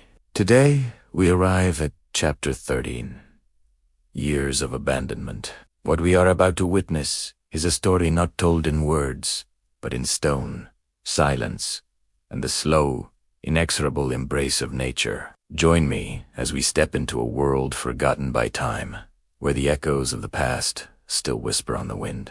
Look here. See how the sunlight filters through the collapsed roof, painting patterns on the moss-covered floor. These walls, once strong and proud, now bear the scars of countless seasons. Each crack, each fissure, is like a wrinkle on the face of an old sage, telling a tale of sun, rain, and the biting winter frost. It's a powerful, humbling sight. Time, the ultimate architect, is slowly, patiently, deconstructing what human hands so ambitiously built. Let's walk through this courtyard. Can you imagine it? The vibrant tapestries, the hurried footsteps of devotees, the air thick with incense, and the murmur of prayer. Now, the only tapestry is the ivy, a lush green curtain that drapes itself over the crumbling archways. The only footsteps are ours, muffled by the soft earth. and the only sound is the rustle of leaves, a constant, gentle sigh. It's as if the very air holds its breath, preserving the sanctity of this place. There's a unique kind of beauty in this decay, isn't there? It's not a beauty of perfection or grandeur, but of resilience and surrender. These stones aren't fighting their fate. They are yielding to it with a quiet grace. Notice how this tenacious vine has wrapped itself around a pillar, its tendrils exploring every crevice. It's not an act of destruction, but a symbiotic dance. Nature isn't just reclaiming, it's adorning, adding its own wild, untamed artistry to the human blueprint. As we move deeper into the heart of the complex, the silence becomes more profound. Here, in what was once a grand prayer hall, the emptiness is almost a physical presence. You can stand in the center, close your eyes, and almost hear them, the phantom echoes of chanting, the soft padding of bare feet, the collective energy of 1,000 souls reaching for something beyond themselves. The prayers may have ceased, but the intention, the devotion, it feels like it has seeped into the very molecules of the air, an energy that time cannot erase. It's a poignant reminder of everything we build, everything we strive for, is subject to the relentless march of time. These great halls, designed to last for eternity, now serve as a testament to that very truth. Yet, there's no sadness here, not really. Instead, there's a sense of peace, of a cycle completing itself. The human chapter has ended, and nature's chapter has begun. The structure has found a new purpose, not as a place of worship, but as a sanctuary for silence, a garden for the wild, and a canvas for the elements. Look at the intricate carvings on this fallen lintel, now half buried in the soil. Even in their weathered state, you can see the incredible skill of the artisans. Each line, each curve, was carved with purpose and belief. Now they are being gently smoothed over by wind and rain, their sharp edges softened, their stories slowly fading back into the earth from which their creators came. It's a full-circle journey, a return to the source. This place teaches us a powerful lesson about letting go. We often struggle to hold on, to preserve, to fight against the current of change. But here, we see the elegance of surrender. We see that when human endeavor ceases, a different kind of life flourishes. The birds that nest in the rafters, the wildflowers that push up through the flagstones there are the new congregation, and their song is the new hymn. As we stand here, surrounded by these silent, crumbling sentinels, we're not just observing ruins. We are witnessing a slow, beautiful transformation. It's a dialogue between human ambition and the patient, enduring power of the natural world. The weather isn't an enemy. It's a collaborator, sculpting and reshaping this place into its final, most organic form. What was once a monument to faith is now a monument to time itself. Let's take one last look around, absorb the atmosphere, the gentle melancholy, the profound tranquility. This is not an ending, but a transition. The echoes of prayers have given way to the whispers of the wind. The courtyards once filled with people are now filled with life of a different kind. A story of abandonment, yes, but also a story of renewal and the enduring, quiet power of the world to reclaim, restore, and find beauty in what is left behind. Thank you for walking through this chapter of silence and time with me. It's a humbling experience to stand in a place so full of history, yet so empty of human presence. If this journey through the years of abandonment moved you, please consider liking this video and subscribing to the channel. Your support allows us to continue exploring these forgotten corners of the world and sharing their silent stories. We have more to uncover, so until next time, stay curious and keep exploring. Welcome back to our journey through history. Today, we arrive at a pivotal chapter, a story of rediscovery and return. Imagine the scene. It's the 1850s, a time of great upheaval and change across the American West. The Mexican-American War has redrawn the map, and in the midst of this turmoil, our beloved mission finds itself in a new, unexpected role. American soldiers, far from home, now walk these sacred grounds. The clatter of military boots replaces the quiet shuffle of sandals, and the air, once filled with chants and prayers, now echoes with bugle calls and the commands of officers. For a time, the mission was transformed into a military outpost. Barracks were set up where chapels once stood, and storerooms that held grain and wine were repurposed to hold munitions and supplies. The beautiful, handcrafted adobe walls, which had witnessed generations of faith and community, now bore the marks of a military occupation. The gardens, once meticulously tended, were trampled under the weight of cannons and wagons. It was a period of profound change, a stark departure from its spiritual origins. To the soldiers, it was just a strategic location, a temporary home in a foreign land. But for those who held the mission dear, it was a time of anxious waiting, a period where the future of this sacred place hung precariously in the balance. The soldier's presence was a practical necessity of the era, but it inevitably took a toll. Structures fell into disrepair not through malice, but through the simple wear and tear of housing hundreds of men. The focus was on military readiness, not historical preservation. Intricate carvings were worn down, frescoes faded under the harsh sun, and the quiet cloisters became bustling with activity that was far from contemplative. The spirit of the mission seemed to recede, overshadowed by the transient concerns of war and conquest. It was a chapter defined by uncertainty, a time when the mission's very soul seemed to be lost, waiting to be rediscovered. But history, like the turning of the seasons, has its own rhythm. The war eventually ended, and the soldiers marched on to their next assignments, leaving the mission quiet once more. But it was a damaged silence. The grounds were scarred, the buildings were neglected, and much of the original splendor was gone, seemingly lost to time and conflict. It would have been easy to let it crumble, to let the adobe walls return to the earth from which they came. For many, it might have seemed like the end of the story, a relic of a bygone era, too broken to be saved. However, faith and dedication are powerful forces. The Franciscan friars, who had been forced to leave their home, never forgot it. The mission lived on in their hearts and in their prayers. And so, with a determination that bordered on heroic, they made their way back. It wasn't a grand, triumphant return. It was a quiet, humble homecoming to a place that was a shadow of its former self. They walked through the broken archways and looked upon the crumbling facades, not with despair, but with a vision of what could be, of what once was, and what, with God's help, could be again. The task before them was monumental. It wasn't just about patching up a few walls or replanting a garden. It was about breathing life back into a place that had nearly lost its breath. They began the painstaking process of restoration. With their own hands, they cleared the debris, piece by piece. They studied the old plans, piecing together the mission's original layout from memory and from fragmented documents. It was a labor of love, a testament to their unwavering commitment. Every adobe brick they formed, every roof tile they replaced, was an act of faith.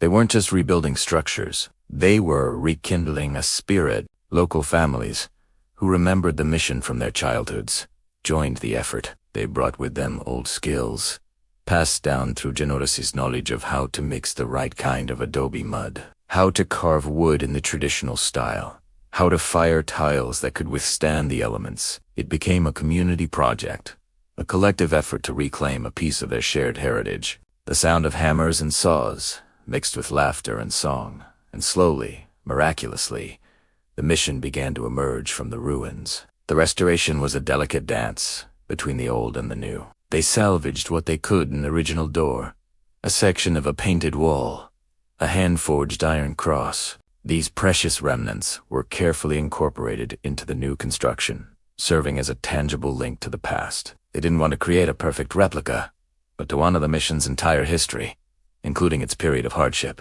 The scars of the occupation were not entirely erased, but were integrated into the narrative. A reminder of the resilience of this sacred space. As the walls rose again and the roofs were once more sealed against the rain, the mission's true purpose began to shine through. The chapel was reconsecrated, and the bells, silent for so long, rang out across the valley once more. Their peals were a call to the community, a declaration that the mission was alive. People returned, at first out of curiosity, and then with a renewed sense of connection. The Franciscans had not just restored a building, they had restored a home for the soul. This chapter of rediscovery and return is perhaps the most inspiring in the mission's long history. It teaches us that even when things seem lost, broken, or forgotten, there is always hope for renewal. It shows the power of dedication, community, and faith to overcome even the most daunting obstacles. The mission that stands today is not just a monument to its original founders, but also to the soldiers who passed through and, most importantly, to the friars and the community who refused to let its spirit die. Thank you for joining us for this incredible story of resilience. If you've been moved by this journey, please like this video, subscribe to our channel, and join us next time as we continue to explore the chapters of history. Welcome, bike history lovers, to our journey through time. Today, we arrive at Chapter 15, the work of restoration. After centuries of enduring the relentless march of time, our beloved Abbey entered a new era, one of healing and remembrance. Imagine stepping back into the late 19th century. The world is accelerating, brimming with industrial marvels and new ideas. Yet, here, within these hallowed grounds, time slows down. A different kind of work is beginning, a quiet, dedicated effort to reclaim the beauty that had faded. This wasn't a grand, sweeping project announced with fanfare. Instead, it was a labor of love, carried out by careful, patient hands. Think of the stonemasons, their chisels tapping gently against weathered stone, not to create something new, but to strengthen what had stood for generations. Each block they reset, each crack they filled, was a promise to the future, a commitment that this sacred place would not be forgotten.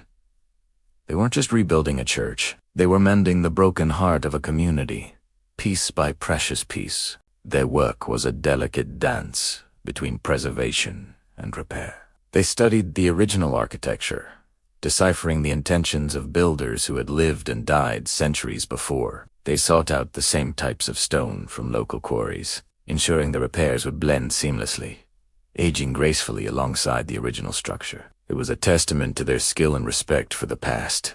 Every repaired archway, every stabilized buttress, was a quiet conversation with history, a nod of respect to the artisans who first raised these walls towards the heavens. Now, let's step inside, where another miracle was unfolding. The vibrant frescoes, once telling stories of saints and angels in brilliant color, had grown dim, veiled by dust and decay. Over the years, the moisture, the candle smoke, and the simple passage of time had muted their glory. But now, a new generation of artists and restorers arrived, not with bold new visions, but with a deep reverence for what lay beneath the grime. Their task was one of revelation, not recreation. Imagine them on tall wooden scaffolds, working by the light filtering through the stained glass windows. With tiny brushes and gentle solvents, they began the painstaking process of cleaning. It was like watching a memory slowly return. With each careful wipe, a sliver of blue sky reappeared. A fold in a saint's robe regained its depth. A glint of gold in a halo shone once more. They weren't simply they were coaxing the original colors back to life, allowing the ancient artist to speak to us once again. Each face that emerged from the haze, each scene that regained its clarity, was a victory. These restorers had to be part historian, part chemist, and part artist. They analyzed pigments to match them perfectly, using techniques that honored the original masters. When a piece was too damaged to save, their additions were made with humility, carefully documented so that future generations would know what was original and what was a loving tribute. It was a gesture of profound remembrance, ensuring these sacred stories would continue to inspire awe and devotion. And the restoration didn't stop at the stone walls or the painted ceilings. It spilled out into the gardens. The once manicured medieval cloisters and herb gardens had become overgrown, their careful designs lost to wilderness. But in the early 20th century, a new appreciation for historical landscapes began to blossom. Gardeners and botanists arrived, poring over old monastic records and botanical texts to rediscover the garden's original layout and purpose. They weren't just planting flowers, they were replanting history. The team worked to identify the types of medicinal herbs the monks would have cultivated, the fragrant roses they would have tended for prayer and reflection, the simple vegetables they would have grown for sustenance. The pathways were relayed, the fountains cleared, and the earth was turned with a sense of purpose. Each seed planted was a gesture of remembrance, a way of bringing the daily life of the abbey back into focus. As the gardens grew, they became a living museum. You could walk the same paths the monks walked, smell the same lavender and rosemary, and feel the same sense of peace and seclusion they sought. The act of replanting these gardens was a powerful statement. It acknowledged that the spirit of this place resided not just in its grand architecture, but also in the quiet, contemplative spaces where nature and spirituality intertwined. It was a restoration of the soul of the abbey, not just its body. So, what does this period of restoration truly teach us? It shows us that history's not just something that happens and is then over. It's a continuous dialogue. The work done in the late 19th and early 20th centuries was an answer to the call of the past. It was a generation saying, "We see you, we remember you, and what you created matters." Each restored stone, each brightened fresco, each replanted herb was a conscious act of carrying the legacy forward. This effort wasn't about making the abbey look brand new. It was about honoring its age, its scars, and its story. The restorers understood that the cracks and imperfections were part of its character, evidence of its long and eventful life. Their goal was to stabilize, to preserve, to protect, to ensure that this incredible monument could continue to tell its story for centuries to come. It was a gesture of profound gratitude and a gift to all of us who walk these grounds today. As we conclude this chapter, let's take a moment to appreciate these unsung heroes, the masons, the artists, the gardeners. Their names may not be carved into the walls, but their legacy is everywhere we look. They are the reason we can stand here today and marvel at a beauty that spans a millennium. They reminded the world that some things are too precious to be lost to time. Thank you so much for joining me on this part of our journey. The story of this place is one of resilience, and this chapter of restoration is a beautiful testament to the human spirit. If you're enjoying this series, please consider liking this video and subscribing to the channel. It really helps us continue to bring these stories to life. We have more chapters to explore together, so hit that notification bell, and I'll see you in the next one. Welcome back to our journey through time. Today, we step into the present, into chapter 16. The mission today.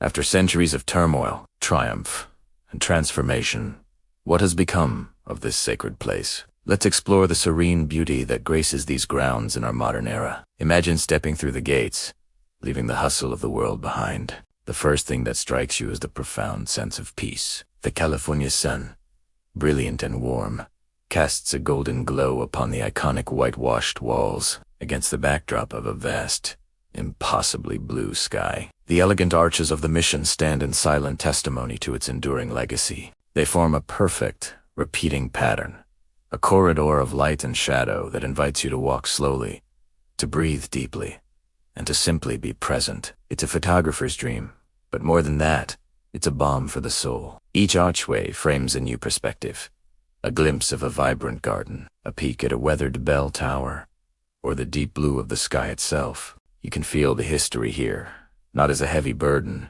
but as a gentle, grounding presence. The air is still, punctuated only by the cooing of doves and the soft rustle of olive leaves in the breeze. It feels like time itself slows down within these walls, allowing you to connect with the centuries of stories that have unfolded right where you stand. Let's wander into one of the quiet chapels. The air inside is cool and hushed. Light filters through stained glass windows, painting the stone floors in jewel-toned patterns. The scent of old wood, candle wax, and perhaps a hint of lingering incense hangs in the air. These are not grand cathedrals designed to overwhelm, but intimate spaces built for quiet reflection and prayer. You can see the hand-hewn wooden pews, worn smooth by generations of visitors seeking solace and connection. The simple altar, adorned with flickering candles and modest floral arrangements, draws your focus. It's a place that feels both sacred and deeply human.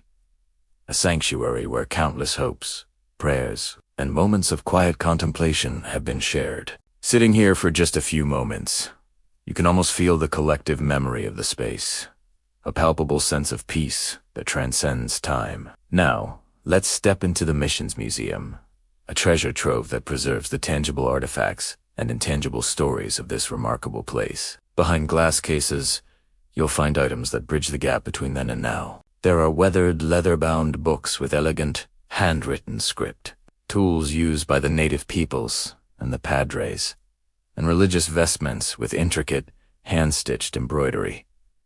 Each object tells a piece of the larger story. You might see pottery shards, woven baskets, and farming implements, reminders of the daily life and skilled craftsmanship of the first inhabitants. There are also paintings and sculptures, works of art that have witnessed centuries of change. The museum isn't just a collection of old things. It's a carefully curated narrative, a way to understand the complex tapestry of cultures, struggles, and collaborations that built this mission. It gives voice to the people who lived, worked, and prayed here, ensuring their stories are not forgotten. As you walk through the gardens and courtyards, you'll notice other visitors moving with a similar sense of reverence. There are families pointing out details to their children, artists sketching in quiet corners, and individuals simply sitting on a bench, lost in thought. There's an unspoken understanding among everyone. Here a shared recognition that this is a special place. You see people tracing the patterns on old tiles with their fingers or gently touching the rough-hewn stone walls, as if trying to connect with the past through touch. The pace is unhurried. No one is rushing. It's as if the very atmosphere of the mission encourages you to slow down, to observe, to feel. You can sense the centuries beneath your feet. The worn cobblestones of the courtyard have been polished smooth by the footsteps of countless souls over hundreds of years. Native Americans, Spanish missionaries, soldiers, settlers, and now, modern-day pilgrims like us. Every step you take connects you to that long chain of humanity. You're walking on the same ground where celebrations were held, where daily chores were performed, where moments of crisis and moments of joy unfolded. This physical connection to the past is incredibly powerful. It's a humbling reminder that we are part of a much larger story, a continuum of history that flows from the distant past right up to this very moment. The mission today is more than just a beautiful historic site. It's a living museum, a functioning church, and a tranquil sanctuary all in one. It's a place where the past is not just remembered, but felt. It stands as a testament to resilience, a symbol of the enduring power of faith, community, and the human spirit to create a place of peace that can withstand the test of time. This peaceful beauty, this quiet reverence, is the mission's gift to us today. It offers a space to disconnect from our fast-paced world and reconnect with something deeper, something timeless. It's a reminder that even after centuries of change, some things like beauty, peace, and the need for a place of sanctuary remain constant. The mission has found its modern purpose not just as a relic of the past, but as a vital, breathing space for the present. It continues its mission, not of conversion, but of offering peace and perspective to all who walk its hallowed grounds. Thank you so much for joining me on this peaceful walk through the mission today. It's truly a special place, and I hope you felt some of that tranquility with me. If you enjoyed this journey, please give this video a thumbs up and consider subscribing to the channel for more explorations into history and culture. We love having you as part of our community. Until next time, take care and keep exploring. Welcome back to our journey through history. Today, we're exploring a place where the past isn't just remembered, it's lived every single day. We're in chapter 17 of our story, where we delve into the delicate and beautiful balance between the sacred and the historical. Imagine walking through halls that have echoed with prayers for centuries. Now, those same halls are filled with the quiet footsteps of visitors eager to learn. This is the reality of the mission we're visiting today. It's not just a relic of the past. It's a vibrant, active parish, a sacred site where faith is practiced, while simultaneously serving as a museum and a historic landmark. How does a place wear so many hats? That's what we're here to find out. Let's start with the very air you breathe here. It feels different, doesn't it? There's a reverence, a quiet dignity that transcends time. On one side, you have the historical narrative. You see the artifacts, the weathered adobe walls, the carefully preserved documents that tell a story of struggle, resilience, and cultural exchange. Each exhibit is a window into a bygone era, a lesson in architecture, agriculture, and the complex history of this region. The educational aspect is undeniable. School children come here on field trips, their eyes wide with wonder, connecting with their local history in a tangible way. Historians and tourists alike wander these grounds, piecing together the puzzle of the past. But then, the church bells ring, and suddenly, the museum transforms. The space shifts from a static display of history to a living, breathing center of community and faith. People aren't just looking at a historic church. They are coming to their church. They come for Mass, for weddings, for baptisms, for moments of quiet reflection. These ancient pews aren't just artifacts. They are seats for parishioners, families who have worshipped here for generations. The sacred art isn't just for admiration.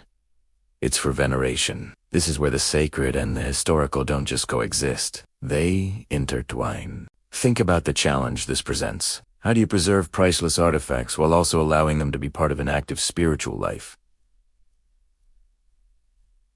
It's a constant dance. The curators and the clergy have to work hand in hand. For example, the main altar is not just a masterpiece of colonial craftsmanship. It's the focal point of daily worship. The baptismal font has seen centuries of new life welcomed into the community, and it continues to do so today. This dual purpose requires immense care and respect from everyone involved. The staff here are truly remarkable. They are part historian, part tour guide, and part guardian of a sacred space. They might be explaining the significance of a 300-year-old painting one moment, and the next, politely asking visitors to be quiet as a prayer service begins. It's a unique skill set, blending academic knowledge with a deep respect for the spiritual activities happening around them. They are the bridge between the educational mission and the sacred one. This blend also enriches the experience for everyone. For the tourist or the student, seeing the mission in use adds a profound layer of context. It's one thing to read about history, but it's another thing entirely to witness it continuing. You realize this place isn't a fossil. It has a heartbeat. The sounds of a choir practicing can drift through the museum grounds, reminding you that the story didn't end in the 19th century. It's still being written, and for the parishioners, being surrounded by such deep history must be incredibly grounding. Their faith is practiced in a place that physically connects them to generations of believers who came before. Every wedding, every service adds another layer to the mission's long and storied history. They aren't just members of a church. They are stewards of a legacy, active participants in the preservation of this landmark, simply by being part of its community. This unique identity also creates wonderful opportunities for dialogue. Visitors often have questions, not just about the history, but about the faith that built this place and sustains it today. It opens the door for conversations about belief, tradition, and how culture is shaped by spirituality. The educational displays explain the what and the when, but the active parish helps visitors understand the why, shows that faith was the driving force behind the mission's creation and is the reason for its continued existence. Let's consider the physical space itself. The layout is a testament to this duality. You have the museum wings with their curated exhibits, roofed-off areas, and informational plaques. Then you have the chapel, the parish offices, the community hall spaces that are clearly modern and in use. But there's a seamless flow between them. A visitor can learn about the history of the missioness bells in a display case and then step outside to hear those very same bells calling the faithful to prayer. This integration is key. It prevents the mission from feeling like two separate entities, a museum and a church, and instead presents it as one whole, a place where history and spirituality are inseparable. This model is a powerful lesson in preservation. It teaches us that preserving a historic site doesn't always mean freezing it in time. Sometimes, the best way to keep a place alive is to let it live, to let it continue serving its original purpose. The daily life of the parish ensures the buildings are maintained, cherished, and protected. The community has a vested interest in its survival, not just as a piece of history, but as their spiritual home. So, as we walk these hallowed grounds, we're not just observers of the past, we're witnesses to its living legacy. We see how a place can honor its history without becoming a prisoner of it. It can educate thousands of visitors about its origins while continuing to serve the spiritual needs of its community. The mission stands as a testament to the idea that the sacred and the historical are not opposing forces, but two threads woven together to create a rich and enduring tapestry. It's a place of learning, a place of faith, and a place of profound beauty all at once. Thank you so much for joining me on this exploration of a truly special place. It's a reminder that history is all around us, not just in books and museums, but in the living, breathing communities that carry the past into the future.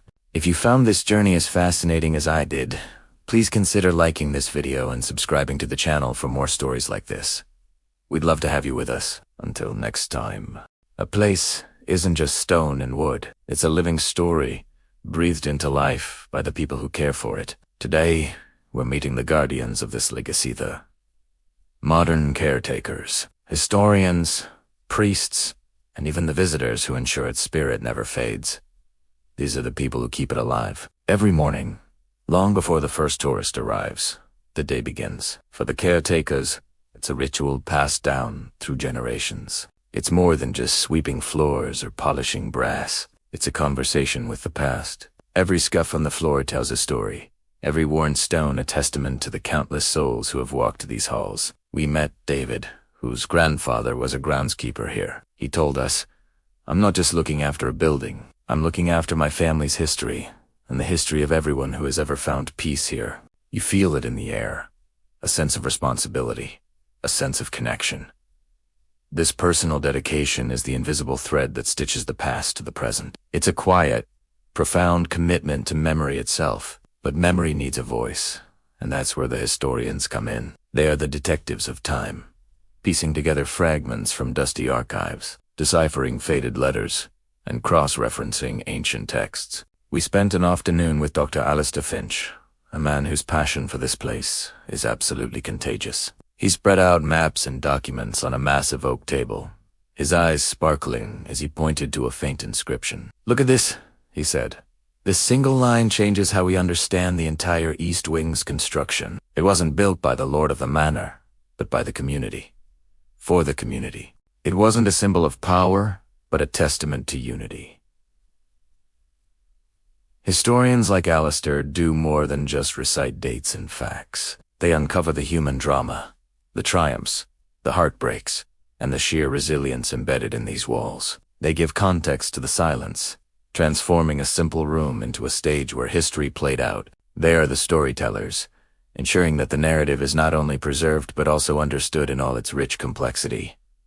Within these walls, faith has been a constant current. We spoke with Father Michael, the resident priest, whose role extends far beyond spiritual guidance. He is a custodian of living tradition. "This isn't a museum," he explained gently, standing beneath a magnificent stained-glass window. "It is a house of prayer, a place of solace. The rituals we perform today are the same ones performed 500 years ago. The hopes, fears, and prayers offered here connect us in an unbroken chain to every person who has ever sought refuge within these walls. For him, preservation is about maintaining the spiritual heartbeat of the place. He sees the building not as an artifact, but as a vessel, one that continues to be filled with the faith and devotion of each new generation. He organizes community events, interfaith dialogues, and historical lectures, ensuring the space remains relevant and welcoming to all. His work is a testament to the idea that a place's soul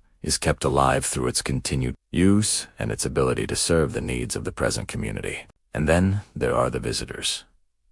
Each person who walks through that ancient doorway becomes a part of its ongoing story. You might think of a visitor as a passive observer, but that's far from the truth. Every gasp of awe, every photo taken, every quiet moment of reflection adds a new layer to the site's energy. We watched as a young art student sat for hours, sketching a small, carved detail on a pillar. She told us, "I'm not just drawing a shape.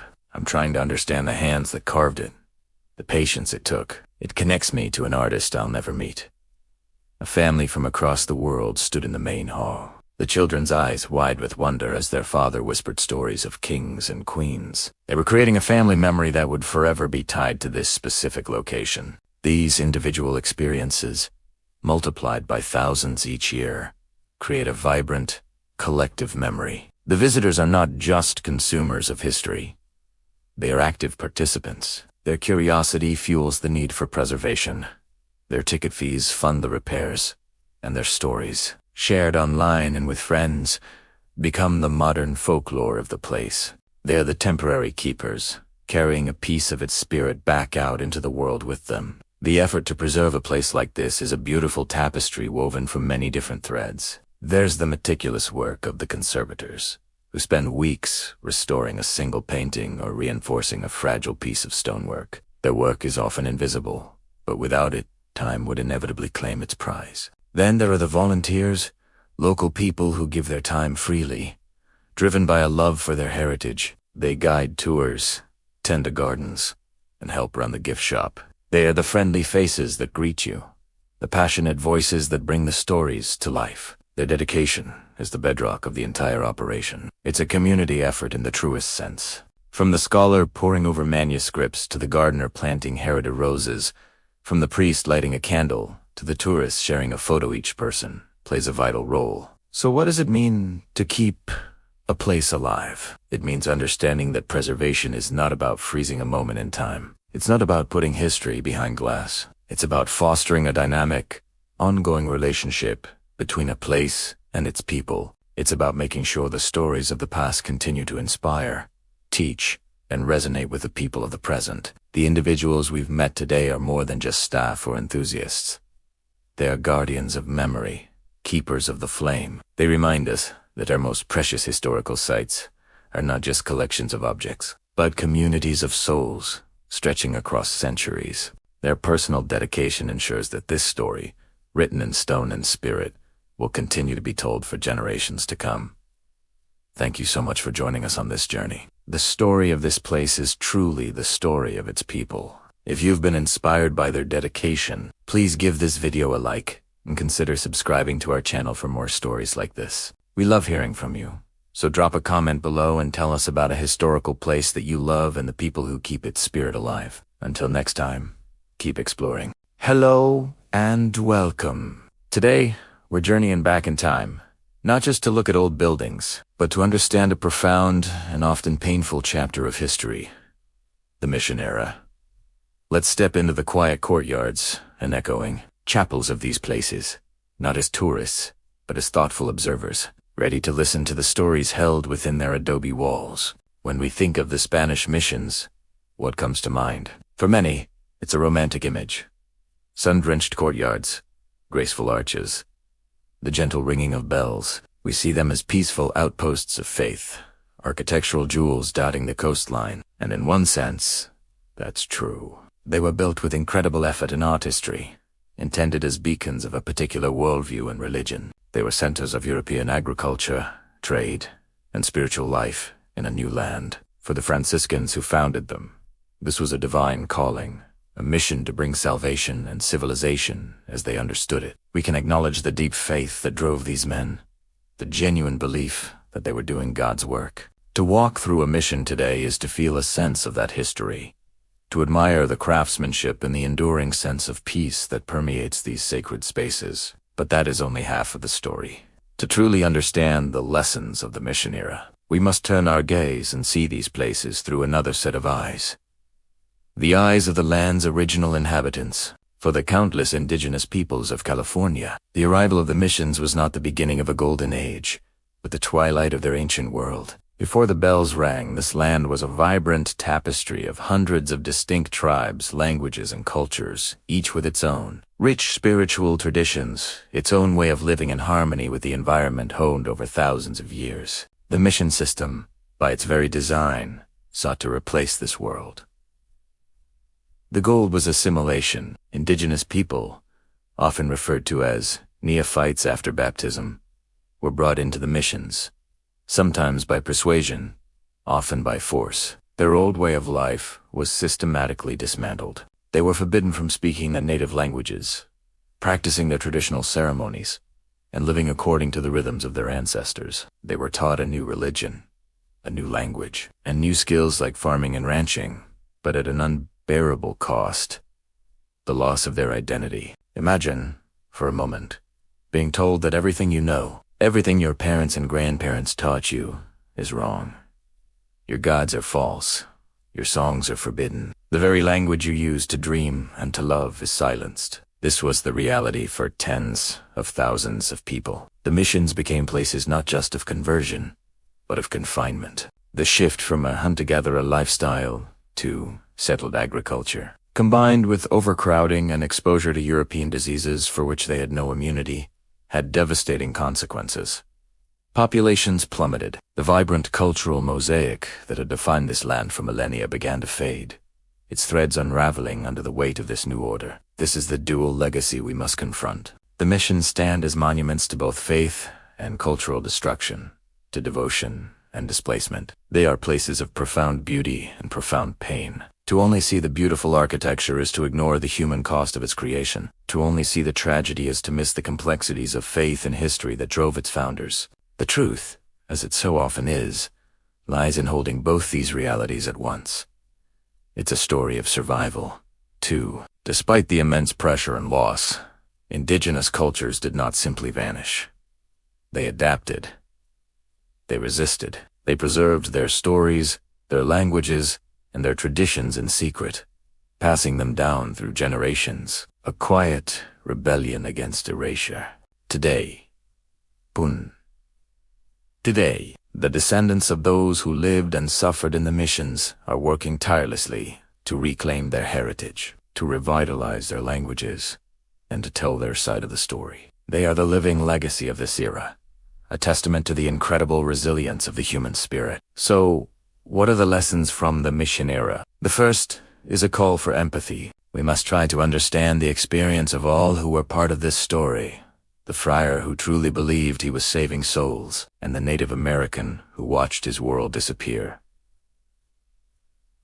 History's not a simple narrative of heroes and villains. It's a complex tapestry woven with the choices, beliefs, and struggles of real people. The second lesson is about the danger of cultural certainty. The mission project was born from the unwavering belief that one way of life, one religion, was superior to all others. It serves as a powerful and cautionary tale about what can happen when we fail to respect the diversity of human experience, when we seek to erase rather than to understand. And finally, the missions teach us about the importance of memory, of telling the whole story. For centuries, the romanticized version of the missions dominated our history books and our imaginations. Now, we have a responsibility to listen to the voices that were silenced for so long, by acknowledging the full, complex truth of the mission era, the beauty and the sorrow, the faith and the loss. We don't diminish its history. We make it whole. We honor every life that was touched and transformed by these enduring,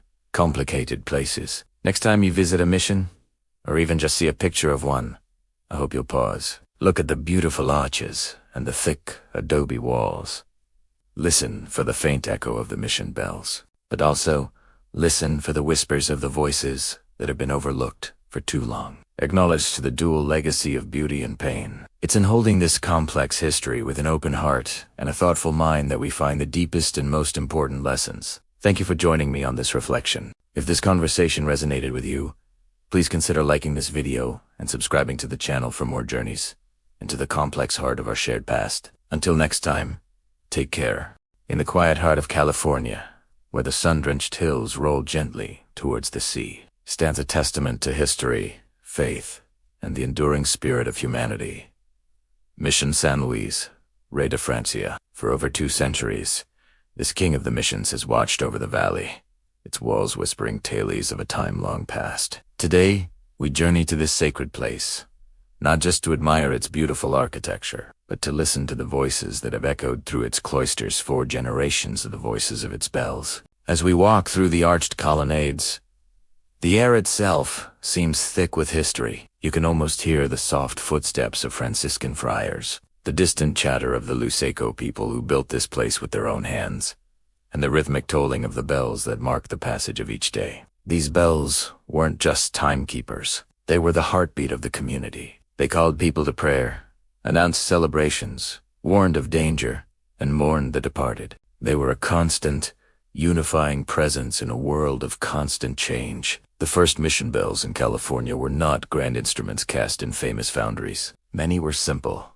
heavy, and often brought on arduous journeys from Mexico or even Spain. Imagine the effort, the sheer determination it took to transport these massive bronze artifacts across oceans and deserts. Each bell that arrived was a triumph, a symbol of the unwavering commitment to build a new world in this new land. At San Luis Rey, the original set of bells had their own unique stories. Some were gifts from kings, others were cast right here in the Americas. Over the years, some have been lost to time, to earthquakes, to the slow decay that claims all things, but the spirit they represent remains, and new bells have been cast to carry on the tradition. The ones we see today, hanging high in the Campanario or Bell Tower, are a mix of old and new, a physical representation of the mission's own story of loss, restoration, and resilience. Look up at the bell tower.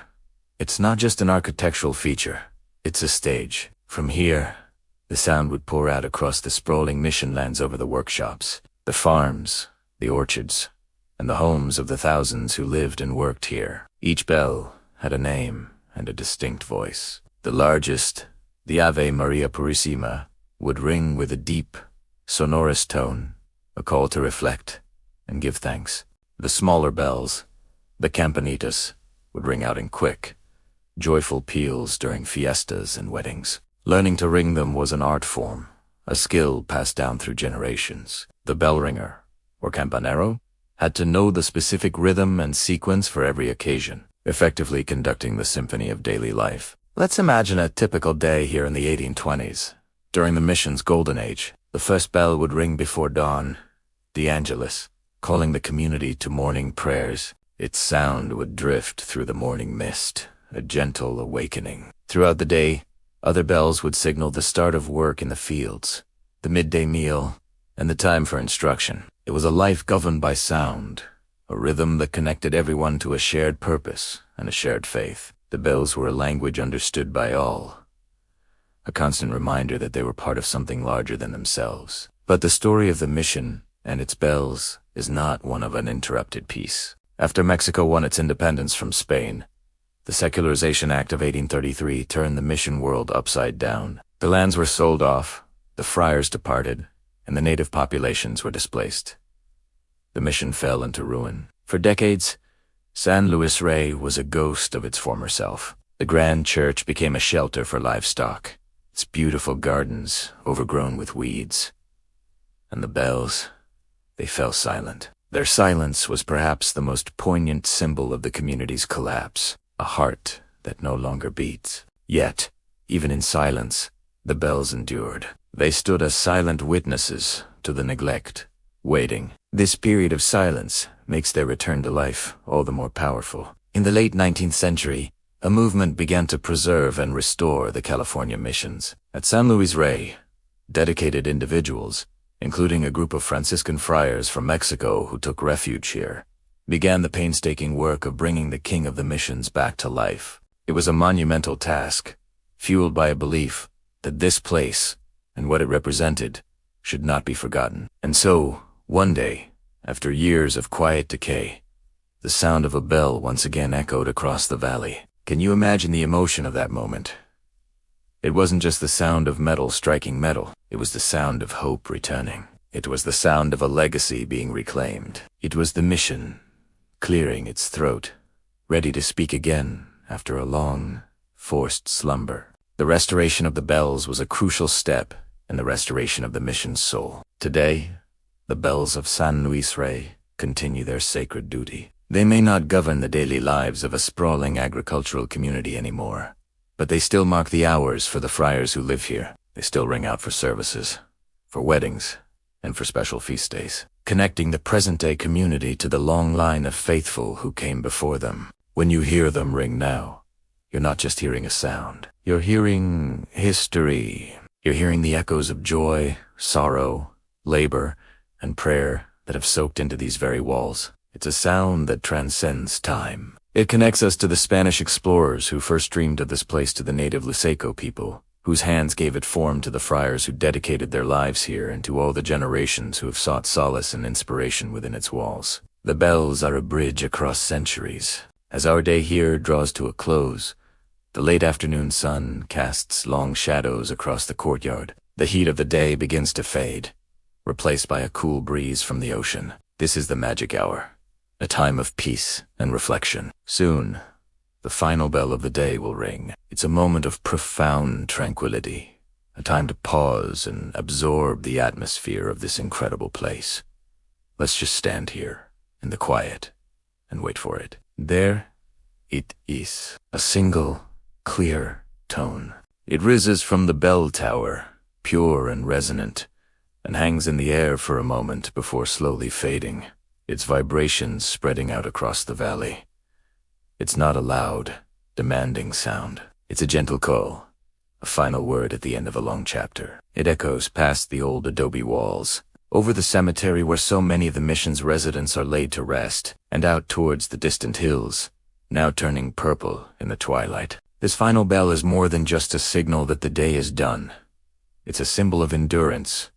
It's the sound of survival. It speaks of the passage of time, of a faith that has weathered storms both literal and figurative, and of the unyielding resilience of the human spirit. In its fading echo, we hear the culmination of every prayer ever uttered here, every hope that was ever held, every life that was ever lived within its shadow. As night begins to fall, and the stars begin to emerge in the deep blue sky, the silence that follows the bell is not empty. It's a rich, peaceful silence, filled with the presence of all that has been. The mission settles into the darkness, a sleeping giant dreaming of its past and waiting for the dawn of a new day, when the bells will once again awaken to tell their timeless story. Thank you for joining me on this journey to listen to the bells of San Luis Rey. If you found this story as moving as I did, please consider liking this video and subscribing to our channel for more explorations into the heart of history. Until next time, may you find peace in the echoes of the past.